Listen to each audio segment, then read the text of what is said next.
All right, folks, it's the online party. We've got a great conversation that we are looking forward to having with a lot of great guests. As a matter of fact, I think one of our guests has already appeared, and we are definitely looking forward to having that conversation with him as well. So, definitely, we know that a lot of things are going on in the world and throughout the world. So, we like to have conversations with people from throughout the globe.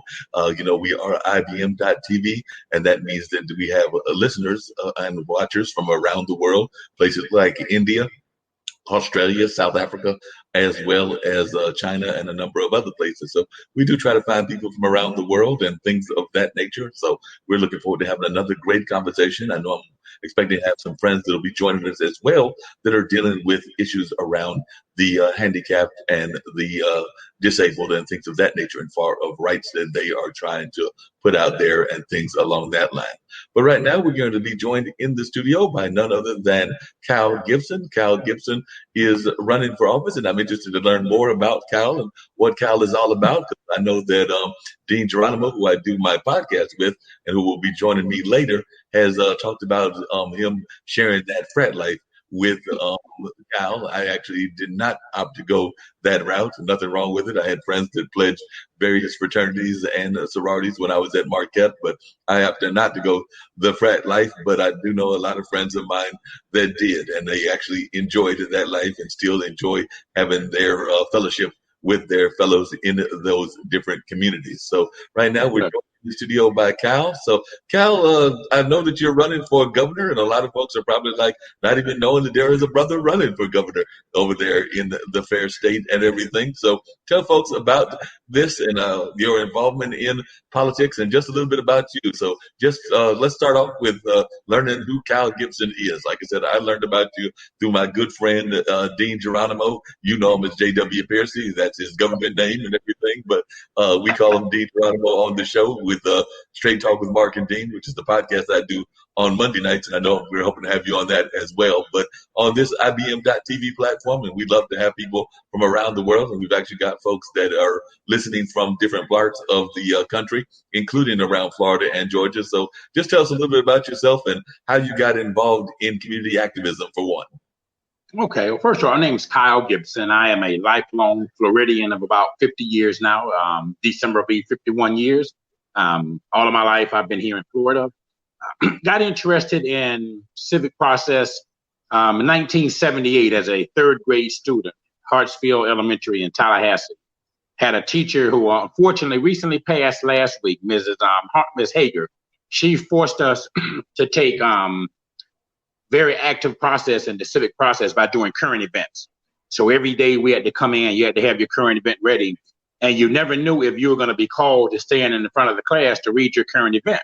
So you could sometimes be fortunate to do a current event and not do the homework, but not get called, and you'd be okay. But if you didn't do the current event and got called, then it was back then they disciplined a little different than they do now. So it only happened one time. And so in 1978 in Tallahassee, the new Capitol building had been built. It was a 22-story building.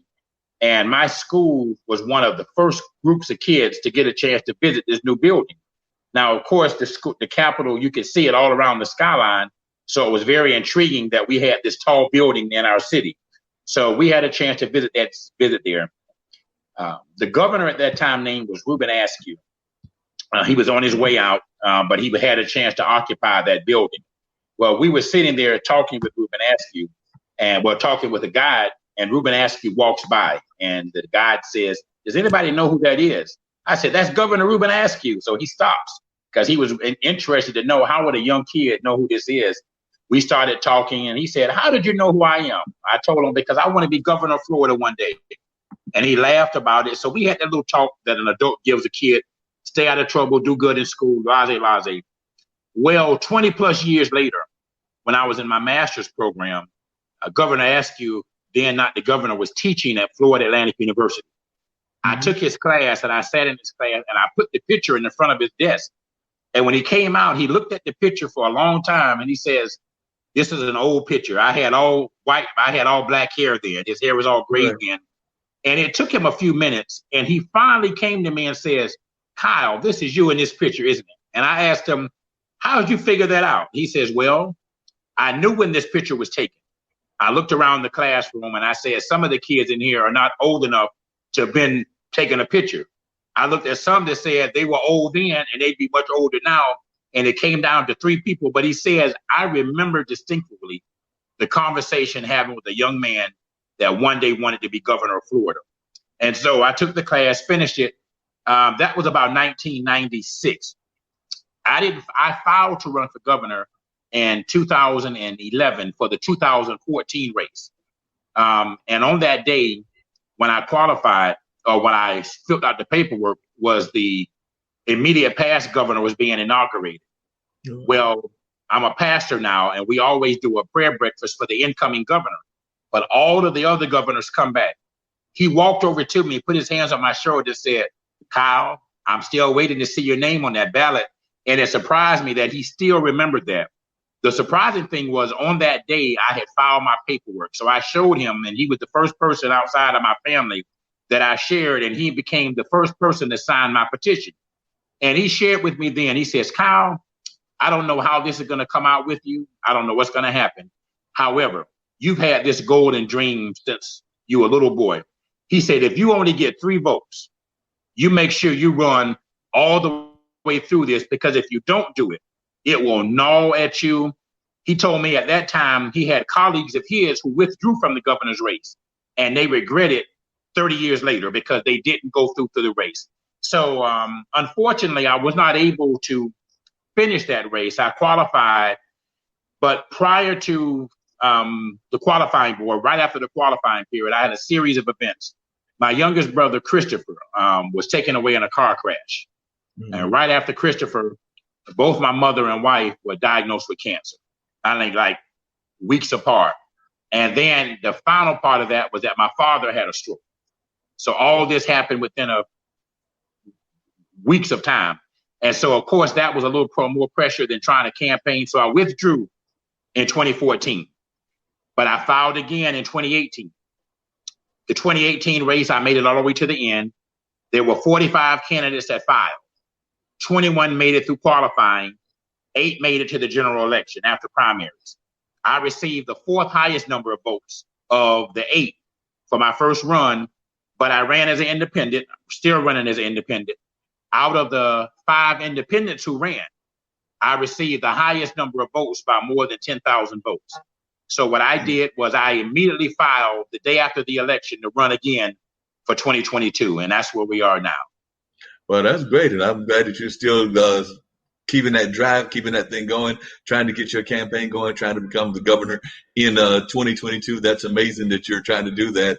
As you were talking, I was thinking about a couple of things. As I recall, Florida Atlantic is actually in Boca Raton, or it's near Boca Raton, yes, if I remember correctly. And I actually, many years ago, probably in the late 80s, I worked in Boca Raton. I worked in the newspaper field. That's actually what my degree from college is at. I went to Marquette in Milwaukee, but the one daily newspaper I worked at was in Boca Raton. So that's why I remember where Florida Atlantic is, because like I said, I went there and I think I even covered a couple of events that might have been either on that campus or near that campus. But like I said, that was in the late 80s that I went down there and had a brief career in daily journalism. So like I said, it was one of my dreams was to work for a daily newspaper. And that's the one daily newspaper that I've worked for on a consistent basis. I've done like some other reporting for like the News and Observer, which is a daily newspaper, and maybe 1 or 2 others. But in terms of like, going into a day-to-day job as a daily newspaper reporter, that was my one and only attempt at doing that after college. So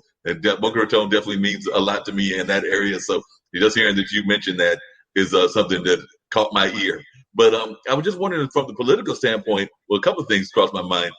If I remember correctly, there was a brother that ran for governor down there in Florida, and he did not win, but a lot of people think that he should have won. So I was just wondering what your take is on that, and also why you chose to run as an independent. Okay, very good question. Yes, there were, history was made in Florida where 2 African Americans made it to the general election, one as a Democrat, one as an independent. To go for the fact of should have won, could have, I got some backlash after the race after, of course, being an African American. But you have to remember, I had filed for the seat almost 9 years prior. So, and this has been my aspiration. So one of the thought patterns that came in the race was, you don't get a lot of attention as an independent. One of the things that really, I think, made a negative impact on my campaign is that the television show or the television station that did the debates for the Democrat Republican initially had contacted the 5 independents to tell us whichever independent has the highest ratings, the highest amount of money raised, and the highest polling, that individual will be on the debate after the primaries. Well, the Democratic primary and the Republican primary, the two candidates that won were not the anticipated candidates to win. Adam Putnam, who was the agriculture commissioner, was basically anointed and supposed to walk into the seat, hands down. Well, he didn't even come in second place in the Republican primary. The current governor won that primary. And the Democratic primary, former governor of Florida, Bob Graham's daughter, was supposed to be the winner. And so for all intents purposes, those were going to be the two in, and they were going to allow an independent to just sit on the stage just for, but basically Adam Putnam was given the nod that he was supposed to win. Well, when both of those nominees failed to win the nomination, it really shifted the whole political structure, and they did not allow any of the independents to be on there. So much of the campaigning that went around with not having a primary election, what I did was wait until the primary was over, and that's when I began to really push, because there was no need to push my name in the primary because nobody could have voted for me in the primary. However, I was doing a lot of social media. I was traveling across the state. I did a bike ride across the state, county to county, that helped me get some notoriety. But the debate would have given me the opportunity to sit on stage with two other people. Well, that was an X'd. And so I didn't have that opportunity. So a vast majority of Floridians did not know that there were two African Americans in the race until after the election, when they started showing the pictures. Of course, with African Americans being primarily Democrat, most of the thing came around there was, oh, who paid him to get in the race? You start getting all that negative stuff. You tried to do the Monday morning quarterback. And of course they say, well, he lost the election, and had I not been in the race, he would have won. Well, he lost by about 35,000 votes. I received 25,000 votes. So even if I was able to mysteriously give all those votes to him, there was still a 10,000 vote deficit that he still would have not won the race. And the other factor is Florida is a very unique state with the number of independents they have in the state. So a lot of those voters that voted probably would not have even voted for the Democrat or Republican nominee either. The other factor is I have the benefit of being both a Democrat and Republican in my life. I registered right after high school as a Democrat simply because my parents were Democrat. But I was a political science student. I began to study politics. I began to look at the political structure and the background of both parties, and also being a history lover, I found out that, well, the Republican Party was the party that initially allowed African Americans to participate in the electoral process. The Charles Pierce, Hiram Revels, those first individuals who served as the first elected officials in the United States were African Americans. Along with that, they were also members of the AME Church clergy, which I am. So that connection with me really connected. So I switched over to become a Republican. However, just because I switched over as a Republican did not mean that I bought into everything the Republican Party put forth, because there were some Republican candidates that I could never vote for. There were some Democratic candidates that I could never vote for. So I switched to becoming a Republican, but I still supported and voted for Democratic candidates. I was a part of the executive committee. I got very upset because I was then told as a Republican committee person that I had to vote for this person. I had to support this person. But when I go in the voting booth, that's my personal choice there. And there were many times candidates that I couldn't support. And so because I was not an open supporter of all Republican candidates, the Republican Party, began to kind of put some pressure. And this was during the 2008 election between McCain and Obama.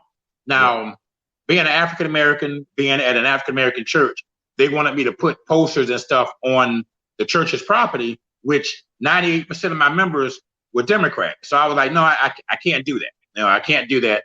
And they tried to force my hand and say, well, if you don't be more actively involved, we're going to consider taking you off the committee. I said, oh, I can help you with that right now.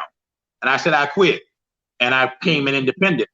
That allowed me the opportunity to just go forth and support the candidate I want to. Florida has 67 counties. 16 of those counties, independents are the second largest party affiliation. So you have either, in most states, Democrat or Republican Democrat. Well, 16 of Florida's counties is Democrat, Independent, Republican, or Republican, Democrat. Vice versa. 5 of those counties are the 5 largest counties in the state. Those 5 counties alone, if an individual were able to get the majority of votes, it would take almost 40 other counties to make up for it because the other counties are more rural. And so the bulk of the people that are changing across the state, and there's another 9 or 10 counties that are like within 200 voters of switching between independent. And so that road is going there. I really believe in this country right now that Americans, Democrat or Republican, are both unhappy with Republican candidates and they're unhappy with Democratic candidates, even in their own party. And I truly believe that you shouldn't vote for a person just because they have a D or R behind their name. Now, that should not be a reason you don't consider them, but that should not be the only factor. You should really look at the fact that what is this person putting on the table? What have they done in the past? And so my thing is put people before politics. And as you see, I wear the colors purple. Most people think I'm wearing it because of my campaign colors or my fraternal colors. But I chose the color purple because first, it's a royal color. But the second thing is that Democrats are red or blue, Republicans are red. When you merge the red and blue together, what do you get? You get purple. And so right. I'm looking for voters that are blue and red to come together. I don't want a person to leave their party and switch over. I want Democrats to say, I am a proud Democrat. But in this particular election, I think the best person is this independent. I want Republicans to say the same thing. And that allows you to be more sensible in your vote. Florida is so unique that it's a Democratic state in population and in registration. However, the Republican Party have won all state elections for governor and the cabinet positions, with the exception of this year, all cabinet positions every year. So how does that happen? That happens because they're Republicans that vote, they're Democrats that vote Republican, even though they're registered as a Democrat. African Americans are one of the only set of people that never cross party lines. They stay and they vote through the line. In the 2014 election that I pulled out of, the governor that ran for that seat, one of the candidates was the 1996, 2010 sitting Republican governor. He left the Republican Party, became independent to run for the U.S. Senate, lost. He then came back 4 years later, switched parties as a Democrat, won the Democratic nominee, but failed to win the race. And so it just shows you that people in voter history, really, a person could just say, I'm a Democrat now, and people will turn up and vote for that. But you really need to know the person. And I believe many times if we close our eyes to the political labels and we look at the individual person, we will many times find ourselves willing to vote for another person. But the thing that keeps us from doing it is the D and the R behind their name. Yeah, you got a point there, because I know here in Durham, North Carolina, a lot of people follow the rule or follow the lead of the political action committees. We have a number of political action committees here, and they kind of like make an endorsement. And a lot of folks don't even do the research. And I am a big advocate of folks doing the research, but not just kind of like putting down whoever those political action committees want folks to vote for, but actually voting because you think that they align with you on the issues. And you may not align on every issue because there's so many issues out there. So, but you align with them on most of the issues, or you feel that they're going to be the best representative for you, no matter what they're doing, whether that's a local level like a mayor, or a state level like a governor, or a national level like the president or something like that. But I do know here we have a number of people, and I imagine even the same in Florida, that they get these statements. It might be a church alliance. It might be a alliance that's a political action committee. But if you ask them why they voted for that person, they would basically say that that's who the people suggested I vote for. That was put in my hand and told me just to follow the line and go out and vote everybody on this paper. Right, Typically, exactly. you'll find out the people that's on that paper are the ones that put money into that political action committee. And so it goes hand in hand. Yeah, it does oftentimes go hand in hand. Now, I'm fascinated about Florida because Florida's got a diverse population. I mean, definitely it's got a strong African American population, but it's also got a strong Latin population and a strong different kinds of parts of Florida. Because when I think of Florida, I almost think of Florida as almost being like, I know that it's gone one way or the other in terms of whether it's gone red or whether it's gone blue. But it seems to be a very divided state in my mind, just because, like, if you go to northern Florida, where Jacksonville is much different than Miami. I've been to Miami. I've got friends that live in Jacksonville. So, and then that middle area is totally different. Or even if you go from the west to the east part of Florida. So, one, how are you trying to reach those different populations? Because it does seem to me that Florida is one of our most diverse states in my mind. So, in terms of both the populations, in terms of ethnicity and things of that nature, but also in terms of just the nature of the cities. Like I said, when I think of Jacksonville, I think of the military and the fact that there's that military base there, and there's a lot of things centered around that military base. The center, like around, well, that's maybe South Center, but down around Orlando and stuff like that, there's a lot of sports, there's a lot of entertainment areas, and then, like I said, there's that rich Latin culture once you go down to Miami. Strong African American communities as well, but definitely at the southern end of the state, definitely when I think of that, I think more of the cultural landscape. But I was just wondering, one, if that the way you read the state, and also how are you trying to reach these different communities? By you saying that, I would think that you are Floridian yourself, because you nailed it right on the head. Many people that are outside the state, they think of Florida of the beaches, Miami, Fort Lauderdale. That's what they see. But Florida, like I say, has 67 counties. 48 of those counties are rural counties. And so less than an hour from Fort Lauderdale, Florida, you can go to an area where I received my first appointment, a place called Moorhaven, Florida, which is around Lake Okeechobee. Very rural agricultural community. And you would not even realize that you were in Florida if you were to take pictures from there.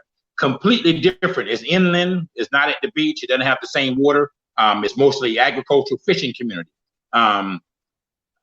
But every county is different. One of the things I did, I actually campaigned in every one of Florida's counties.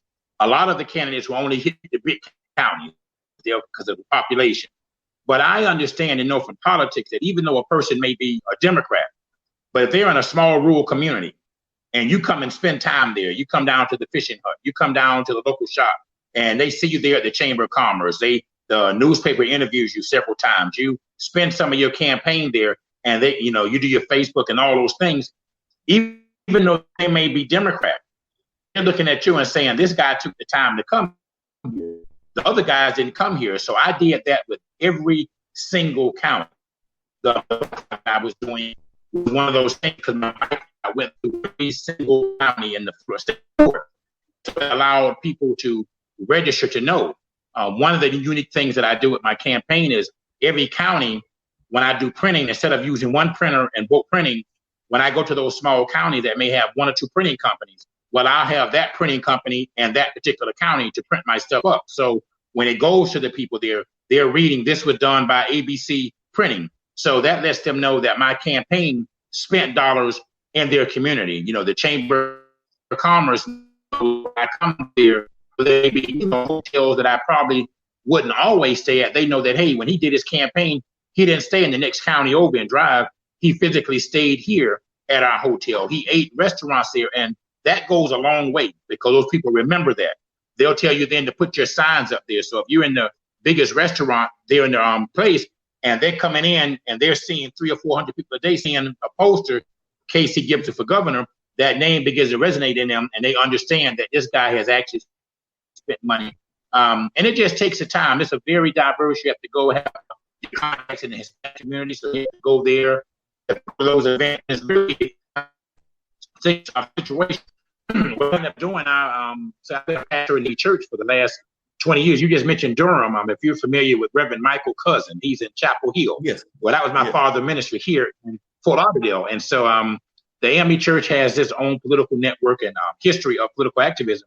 But I asked my bishop not to reassign me, so I would have the opportunity to travel and not have to worry about rushing back on Sunday, because I didn't think it was fair for the congregation for me to be out. But it also gave me the opportunity to put a full 4 years, a full 365 times 4. And that's what I do every day. Right now with the corona, I have a situation like this here, social media interviews. But every day I'm spending time on social media in one particular county. And I'll get people there. I may meet 4 or 5 people, but 4 or 5 people in one county may able to get me 400 other people, because they say I had a nice one-on-one conversation with this guy. And I just put in long hours, and you never know what the outcome is going to be. But one thing I do know, that if you don't put your hat in the run, you certainly know what the outcome is going to be. And the only way to know what's going to happen is by getting out there and running, because you never know. I would have never thought that some people, and I won't get in particular, but over the last 8 years, people were elected that I never would have expected to have been elected. And it's happened in 2 back-to-back campaigns where a person I never would have thought was elected. So it lets you know that once you get out there and talk to the people, people begin to be awakened. All the things that are going on now with racial issues, people's eyes are beginning to open up. And you just have to take that ride and say, this is an opportunity that I think the nation is going to make changes. We've had 3, 4 African-American governors in the past. We've had one during Reconstruction. People from a lieutenant served 36 days. Then we had Lawton, I was going to say Lawton Childs. We had Virginia, my fraternity, but his name is slipping right now. Douglas Wilder.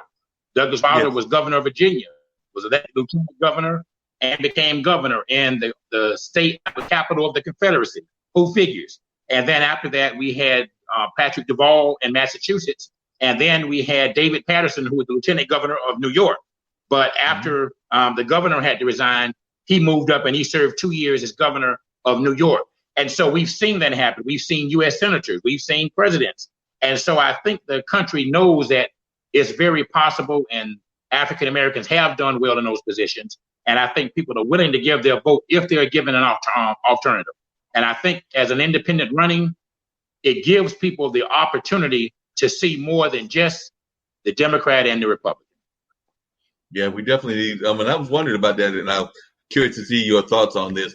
But I was also wondering, how are you doing in terms of reaching out? Because I know Florida also has an active Native American culture. I've actually got some cousins that's where they claim their descent as and everything, and there's definitely some reservations and things of that nature. So what kind of efforts are you having to reach out to that community? And also, like I mentioned earlier, the Latin community. So I was just curious if you could speak to that as to ways that you personally are trying to reach out to those, because I know I had one cousin that till she passed at an early age. She was living at a reservation down there in Florida with her husband, and I think her husband is still down there, along with some of the kids maybe down there as well. But definitely, I know that Florida's got that kind of background, but I was just wondering, how are you reaching out to the Latin population and to the Native American population?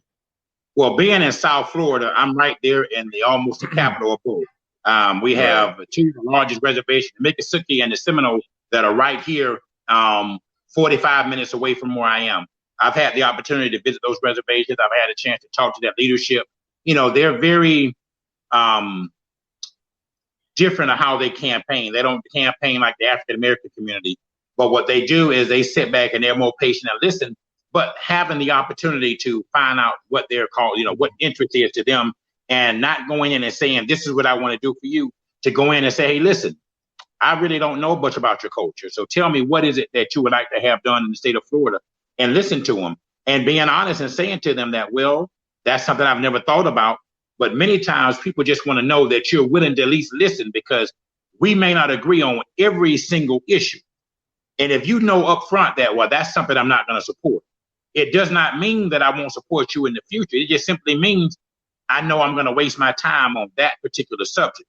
But there may be a multitude of other things like the Everglades. That's a major issue with Native Americans, because it falls into my vision for Florida and environmental issues. And so those things beginning to come back, and the people who have had the most experience living here, I think you need to include every background a person to talk to. Being right here in South Florida, we have the largest Hispanic background in Latin America, from all cultures, not just, you're Cuban, you have Puerto Rican, you have those from South America. So there's a dynamics there that many people put the Latins and just put them in every category, just like with African Americans. Right. You have African Americans here, but then you have a large Caribbean culture here. And there's a different dynamics within all those. And the other thing is you have to have an understanding of the dynamics of those cultures. And so when you don't know it all, you have to recruit people that are within there to be able to say, hey, school me, advise me, talk to me, and then lead me in there, because it's better to be invited into a situation of people that know you versus me just walking off the street, walking in and saying, hey, let me talk to you, because people have a tendency to kind of step back. And, you know how it is. You go in certain neighborhoods, if you're not from there, it's kind of hard to get in and get out. But if you go with the right pass, you can come and stay all day and communicate as well as you want to. And so that's what I basically do. I use multitude of people to give me the opportunity to help me get inside to those people, to listen to their concerns, to help me better discern what I want to do and how I'm going to include them in my vision for Florida. That sounds like a great idea, and it sounds like you're handling the campaign very well. Now, one thing I was curious is, do you think that we will ever have a third-party candidate on the national level? Because I'm actually agree with you that too often we have too many people wanting either the D or the R. And I know that John Anderson, way back when you're a political science major, you know what I'm talking about, and Ross Perot, others have attempted it. But even if they had the money, Ross Perot got plenty of money, but they did not seem to be able to break that barrier of actually getting a third-party candidate in that level of the federal, meaning the presidency. I mean, yes, there have definitely been third-party candidates that have been governor. I'm thinking about the wrestler, Jess Ventura. There was governor of Minnesota, and I'm thinking about some others that even serving in the Senate right now. Yeah, I think the right candidate could do it, just like in Florida. And many people argue about the electoral college. I'm a big supporter of it, because if you didn't have the electoral college, candidates would only campaign in about 9 or 10 states. Wow. States in the Midwest, they wouldn't even go there and go, because they would deal with just the population of Florida, Texas, New York, New Jersey, Pennsylvania, Virginia, Massachusetts, not Massachusetts, but Minnesota, Michigan, Wisconsin. You deal with just those 10 states, and you wouldn't even, in California, of course. After those 10 states, you really wouldn't go anywhere. Nobody would go to Hawaii. Nobody would go to Alaska. Nobody would go to Utah. Nobody would go to Indiana. So the electoral college really allows every state to be included in the process of electing. I truly believe, just like I'm here in Florida, and I believe very well that an independent can win Florida. If an independent can win a state like Florida, a major state, then that means that same popularity that you carry over, that you're able to gather a factor of people. If you can get the number of independents to come together on one person, and then all you need to do is get some Democrats and some Republicans, and most Democrats and Republicans fall right down the middle anyway. Very few are very hardcore left or right. So if you can get those moderate Democrats and Republicans to say, you know what, I like this person, I like them, and they can see something in there, I think, county by county, it's going to happen. It's probably going to be a longer period of time than I'm anticipating, but I believe in the next few years, you will have some independent candidates that will run, that will win several counties and win several states. I think once that starts happening, and you start looking at this candidate won 9 counties, this candidate won 9 states, and you concentrated on that, it's going to open the eyes to show people that, hey, the next go around, there is the possibility of this happening. And I've looked at that, I've studied it, and I do believe, if not in my actual lifetime, that sometime before the end of this century is over, that it's very likely. But money, of course, is the major factor that avoids that, because it had to be organization put together to be able to raise the funds. And that's really the factor that makes it a real difficulty. You're going to have to travel and go to those states. But in the smaller states, you don't have as many, so you have mail outs that you can do there. You can send mail outs to those individuals. There's other strategies that go there. And I just think that if you have the grassroots efforts to go talk to people in those other states, it's very likely. It would have to be a person, just say hypothetically, if a candidate running for governor had looked down in the future and said, I'm planning on running for president in let's just say 32, 12 years from now. A hypothetical situation is that while you're running for governor, you make friends in Utah, you make friends in Connecticut, you make friends in Idaho, and you develop that friendship over 12 years. 12 years from now, a friendship of 25 may turn to 2,500. 2,500 people in Idaho that you know personally are will to formulate a grassroots efforts in Idaho to come back and say, wow, this candidate won Idaho. How the heck did that happen? This person won Utah. How did that happen? And with my education, I'm an educator as well, third generation educator. Being a teacher, there's teachers in every state, and teachers are very upset across the nation. Parents are very upset across the nation. I think with the background of being a pastor and the educational piece that I wish to present, I think those two factors alone will be enough to help a person that would to consider making a national run to be able to do something like that. So I really feel that it's very likely and possible that we will see an independent candidate or third party candidate, I would say, to be able to occupy 1,600. But that'd be interesting if that can happen. And you talk about the independents and their importance. I was actually just thinking about how even in the polling now, they talk about the distance that exists between the Democratic candidate and the Republican candidate on the national level. But they often say that a lot of times it's the hardcore members of the Democrats that are already ready to vote for the Democratic candidate. It's the hardcore members of the Republican Party that are ready to vote for the current occupant of 1,600. But it's that independent vote that a lot of folks are still wondering about. That there's a lot of the independents that are still out there, still, I guess, trying to make their decision as to who they will vote for. And that could be the deciding factor. I know a lot of folks are thinking that the lead is already insurmountable for the current occupant, but I believe that the independents could make a swing difference in terms of whether he holds on or doesn't hold on. So I wonder what your thoughts are on that. Independents have always been a deciding factor for, I say, the last 20 years. You know, they've always, whichever candidate the independents were able to sway towards, whoever was able to sway those independent voters, because those are votes that almost are not counted. What happens in a process, the Democratic Party basically knows precinct by precinct. They know, we know we're going to either carry this right here in large numbers, or they're not going to vote, but we know they're not going to vote on the other side. And so that's a very dangerous thing to have when a group of people within the party says, well, even if you don't vote, I know you're not going to vote for me, so we're not concerned.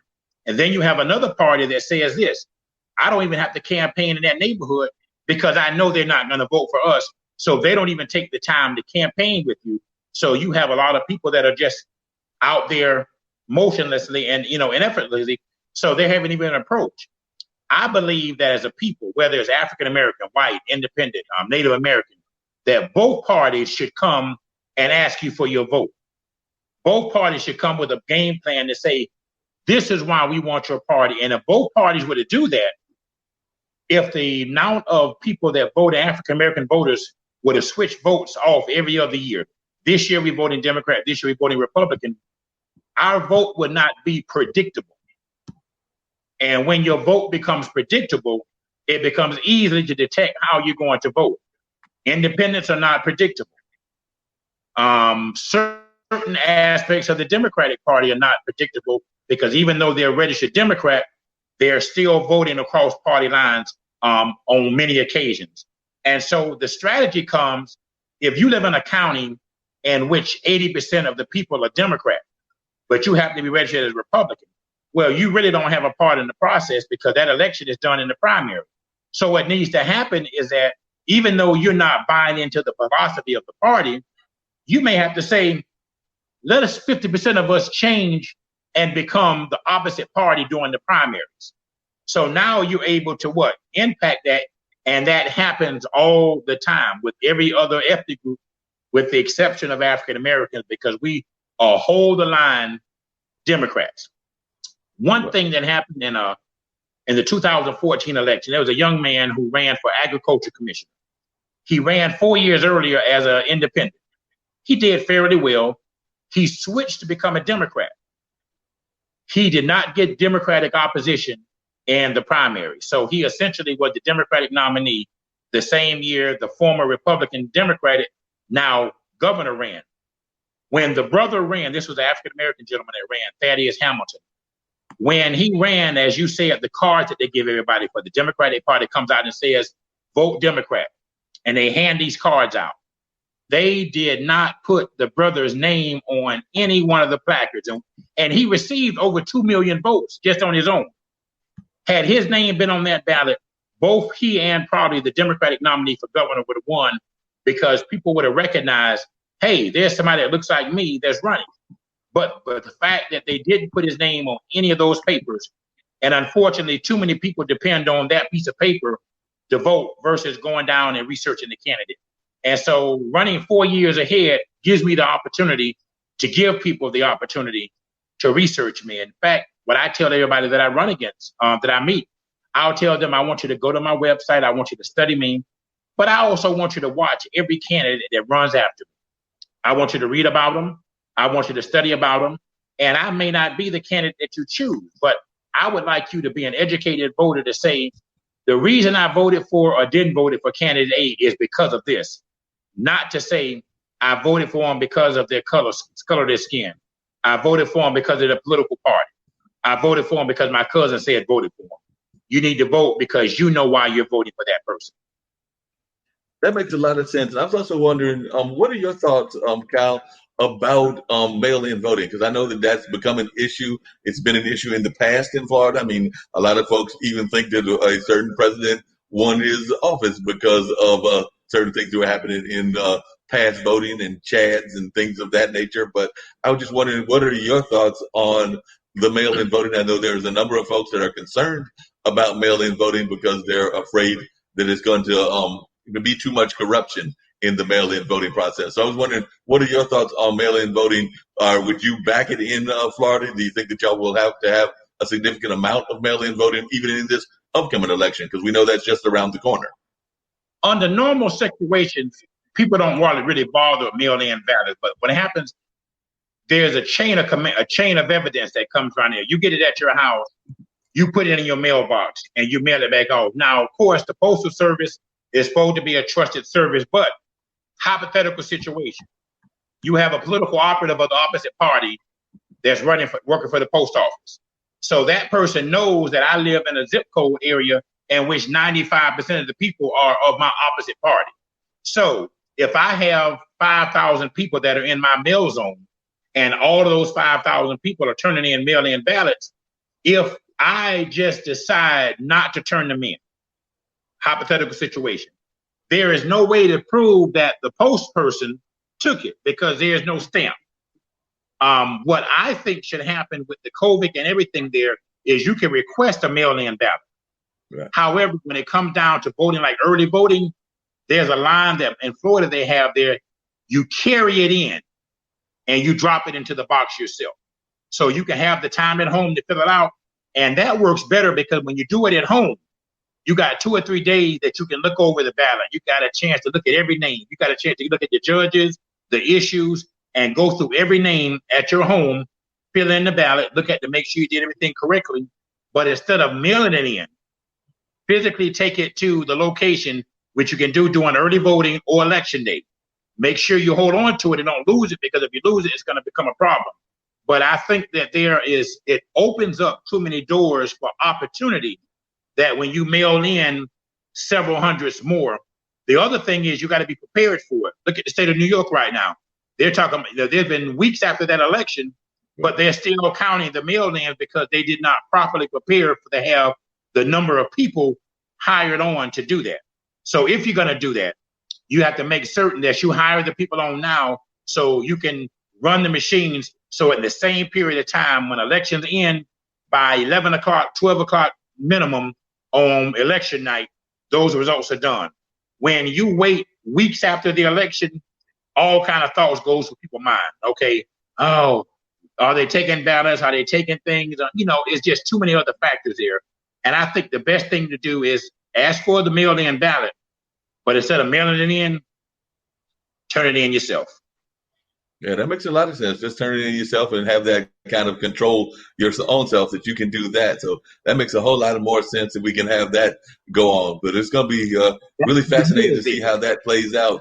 And the other thing I'm really curious about, because there's a number of things that are going through my mind is with Florida, because I know here in North Carolina, we actually have governors of different parties. Well, not governors, but we have our governor who's Democrat, and he's got a lieutenant governor who's actually running against him, who's Republican. So I was just wondering, do y'all have that same kind of situation in No, Florida? So no. Florida, the candidate for governor and lieutenant governor are like president. They run on a ticket together.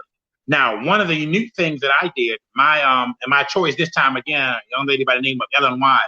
Ellen was a Republican candidate running for governor. She ran. She didn't win the primary, but she was very aggressive in her efforts. She was very charismatic in what she wanted to do, and she was a state worker in the state of Florida, which is a major issue that I wanted, and I wanted to be able to impact the state workers. Well, she and I had met on the campaign trail, and I asked her after she lost, would she consider running? And I said, I don't want to insult you, but would you consider being on a ballot as a lieutenant governor? I said, I think a person that has had both Democrat and Republican ties, a person that has been a Democrat and a Republican, and a person that is a Republican running, you have a very diverse board of people coming together as one. So she received substantial number of votes in the primaries. And so those people that supported her were also saying that she was moving on a little further. She's also going to run with me again. Now, the cabinet is different. All of the cabinet positions in Florida run independently. So it's very difficult for the governor to control them because each one has their own constituency base. The unique thing about Florida is like with the executive clemency and places like North Carolina, New York, Texas, the governor has the full right to give pardons by himself, himself or herself. Florida, the cabinet works together collectively. So all the 5 members of the cabinet, they vote on clemency. So the governor can't just say, I'm going to give a pardon to John Doe. The 5 have to come together. And because the last 20 years, all of the cabinet members have been Republican, they have been very slow on giving restoration of rights to individuals. Wow. I didn't know that.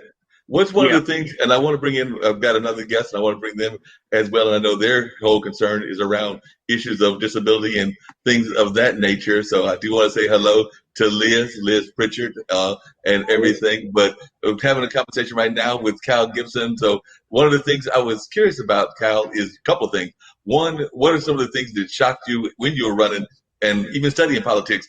We've talked about some of them, like the way that politics are run, but as a person who's been both a student of politics and as one that has run for office, what are some of the things that shocked you just about the political system?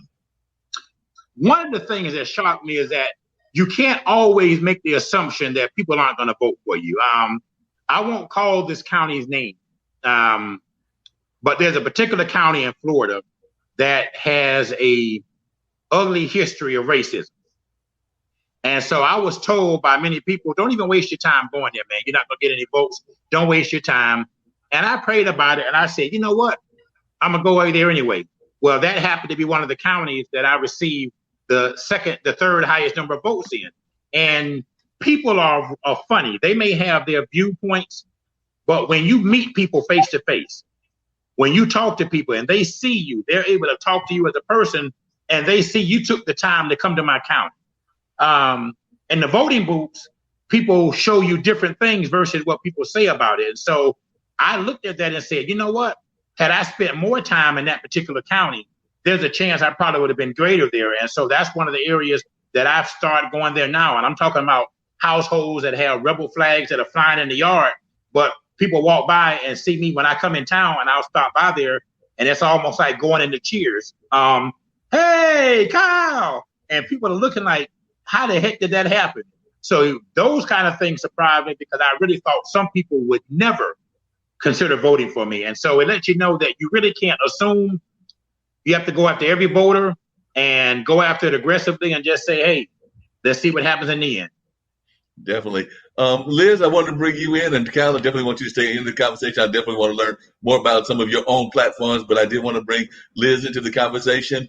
Liz, you're an advocate for those that, first off, I've heard different kind of people using different terms. Some people like to use the term disabled. Some people like to use the term handicapped. There are different ways of phrasing what's going on. What way do you like to prefer?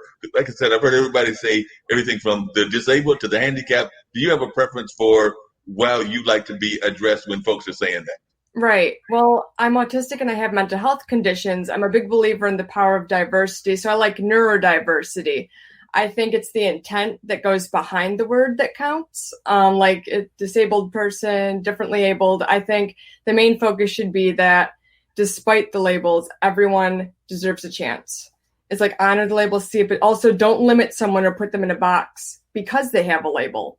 It's like I think it's up to the person individually, but the more important, it's really the intent that comes with it. It's all the intent. I I think agree with you. I know some people who are also autistic and they like to say, well, I have autism. I'm on the spectrum. They don't say I'm autistic. And that's okay. It's, I think, as long as the intent's there and it's good and you empower each other and not limit or put people down because of it, I think That makes a lot of sense. yeah. And I want to hear Kyle's views about how he's reaching to that community and everything. But I do sometimes think that sometimes our political figures sometimes reach to that community, but only in like a token sense. So I was wondering, do you sometimes get concerned about that, even when people want to bring handicap as an issue or bring disabilities as an issue, but it's almost like they're doing it from a token standpoint. So, Liz, Right. I'd like to hear from your standpoint, and then I'd like to hear what Cal is doing to reach out to the various communities in Florida that might be part of that disabled community. But first, I'd like to hear from Liz as to how you feel about people doing that from a political standpoint.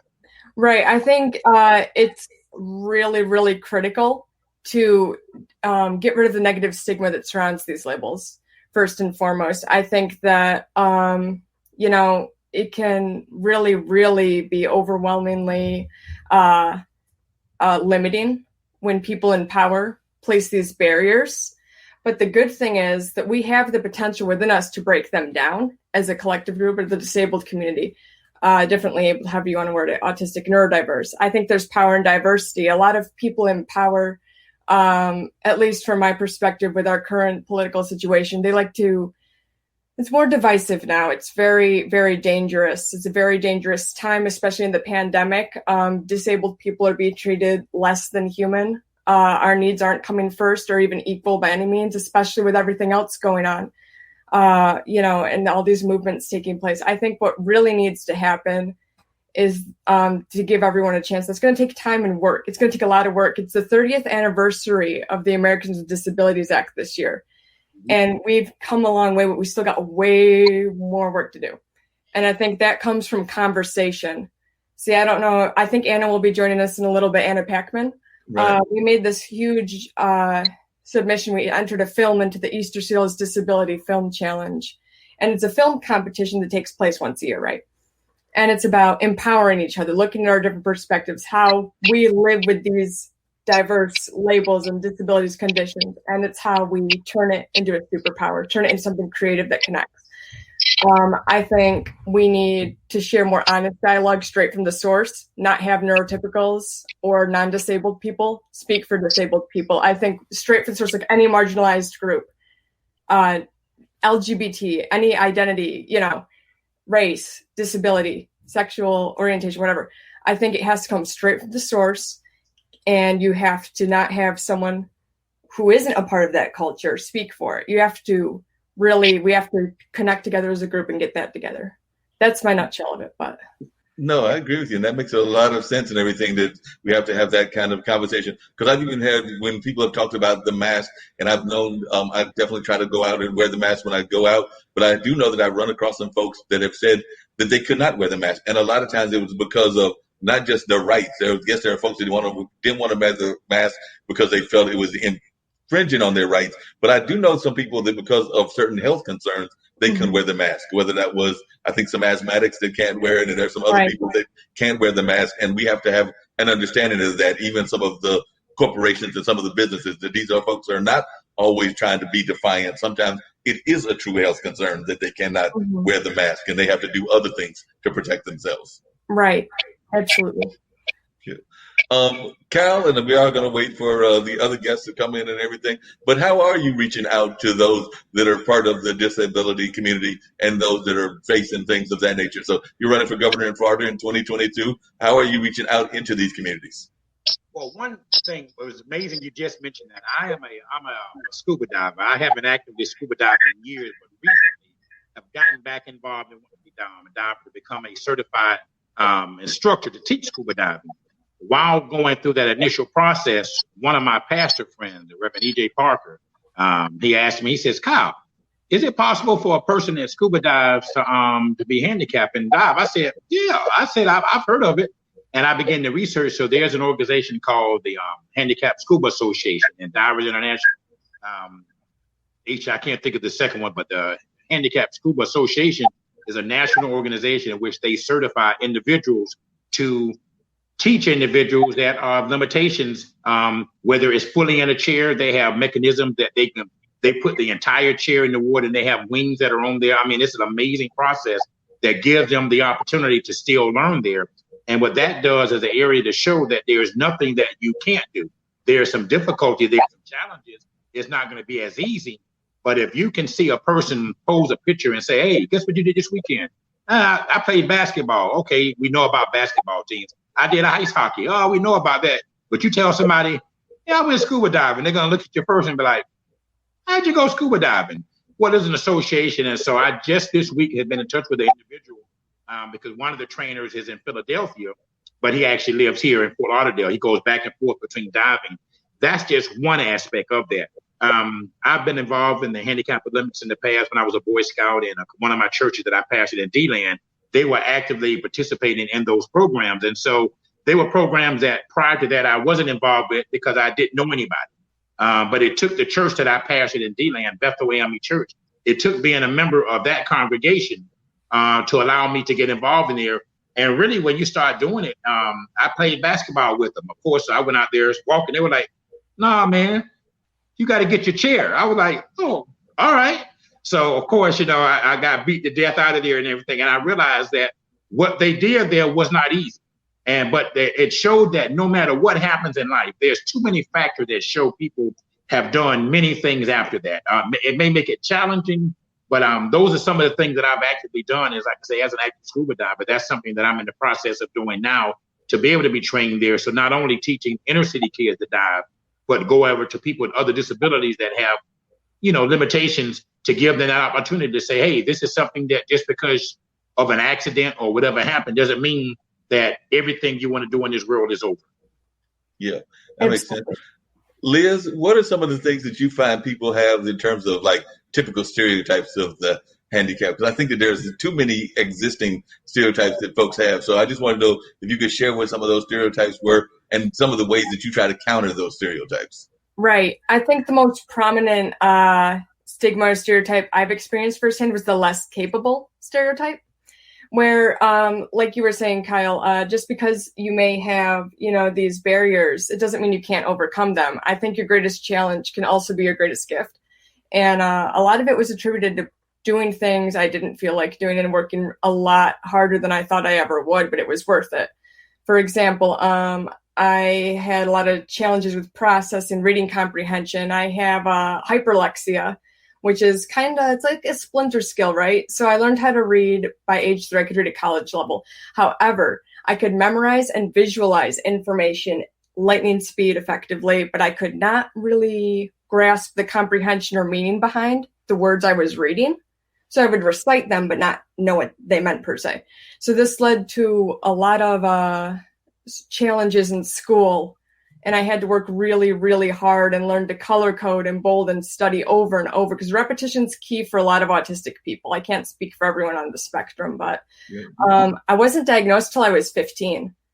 And I went to like 4 different schools, 3 different high schools of those 4. It was a really hard time. And when I got diagnosed, I finally put the 2 and 2 together, how I could learn best. And then from failing everything, I went to getting straight A's eventually, getting honor level grades. I'm glad you said that. You made me think of something. I was a former elementary school teacher. And of course, you teach kids that have disabilities. They come in, they can't grasp things as quickly. But one particular student, he had an interest in learning. And so repetition is the key. Yes. What I found, what I would do is I would bring him in school after school and say, look, tomorrow we're doing chapter 2. These are the 15 questions we're going to ask. And I would go over those questions with him. And then I would say, now go home and study these again and do it again in the morning. Mm-hmm. Now, the next day in class, when the whole class is doing it the first time, they begin to get surprised because now this student is answering questions and the kids are like, how did he know that? And so now his confidence level is being built up because most of the time kids will go into a shadow because they don't know the answer. And they get embarrassed by getting the answer. But now his confidence was up. So then what began to instill in him was the study process. I need to go and study maybe 2 hours more than everybody else. It may have taken him longer, but by the time he got in middle school, because his brain had begun to make that shift, by the time he got to high school, he didn't have that same issue anymore. His mother, when I was here from time to time, would say, Mr. Gibson, I really thank you for taking that time. And that's what really happens is you have to have enough patience to understand that this particular student doesn't have the same capability to hear this one time and go move on there. But if you're not patient enough to work with people to realize that, then, you know, you're going to miss out. And it turns out to be a blessing when you work with people because you find out that just because they have a physical disability or mental disability, other things pick up quicker. Like I said, his memory was so good. I said to him that if I was a gambler, I was going to take him to the Seminole gambling thing with me to help me count them cards because he had an excellent memory with numbers. He just couldn't remember to put it down on paper. And so it's a balance.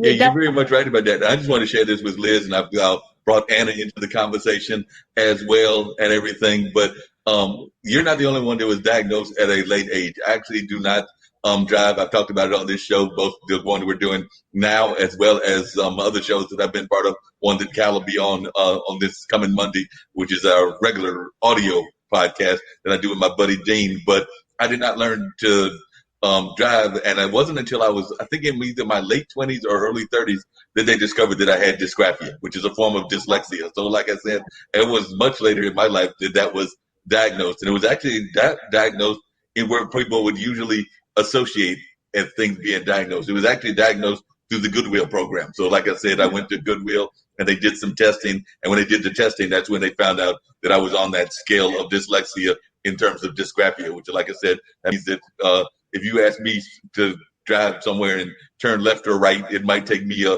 little bit longer to process which way is left and which way is right. That's the way I describe it. And there's some other things that are involved with it as well. But definitely it's something that I did not discover until much later in life. So I do think that that's one of the things that we've got to do better on. And I was just wondering your takes on that is, and I'd like to hear from both you, Liz, as well as Anna, and Kyle being an educator, I'd love to hear his take. But I do think that we don't do enough in education in dealing with handicap or even how to deal with handicapped folks. Because I know I work at a testing company, it's a measurement testing company, like one of those standardized testing companies that's very popular here in Durham. I won't name the company, but they do the end of the year testing. And one of my good friends is actually autistic, and that's Robert. And Robert is, like Cal was saying about his student, he's very good at giving us figures. I mean, he's a sports whiz, can tell me all the stats that I want to know, sometimes that I don't want to know about whatever the sports characters are and some of those things. But he's very good about having this wealth of knowledge about sports and sports dynamics. Like, he can tell me who won the championship and how many points people scored back in like the NCAA championships of 1990 or something like that. So I'm all times just fascinated by the amount of knowledge he has and things of that nature. But I don't know that everybody knows how to talk to him or how to deal with him. And I'm sure that happens in both the school system and the workplace. I was just wondering your thoughts on how folks can do better with that on both the school setting and the work setting. Mm-hmm. Well, I think that all people, disabled or not, deserve a chance and deserve to be treated equal. And I'm autistic, and my other autistic friends, I can't speak for everyone autistic, but we like to be treated just like everyone else. We like to be given an equal chance. We want to be treated, like a person in a school setting, like a kid, like a student. Right. And I think, like you said, Kyle, that patience is key, but everyone is deserving of that. That's like just a good thing to do. And what helped me a lot, what I'd like to see more of, is developing the passion and utilizing it in different ways. Like I'm really into numbers too, way more than words. Like with with my hyperlexia, and my comprehension was way down, but my memorization was through the roof, my calculating abilities. And how I applied that was to video editing in the future. And not just that, you don't just get comfortable around. You got to push these kids to keep trying new avenues, stick to the interest, but use different routes for it, like comic books. Okay, now I can make a video out of my comic books. Now I can make a screenplay out of my comic books. Now I can, do this and that and that. And it just, the list keeps expanding. And yeah, just give everyone the chance. It might require more patience, and different operating systems they require different support, right? Like Windows versus Mac, autistic, neurotypical, whatever label you got. Everyone's different, but everyone deserves that chance and support. And once you have that and your passion, nothing can stop you. Sounds great. Yeah. And if you would, could you tell us a little bit about the comic book? And Anna, by the way, that's what you're taking, you're on mute.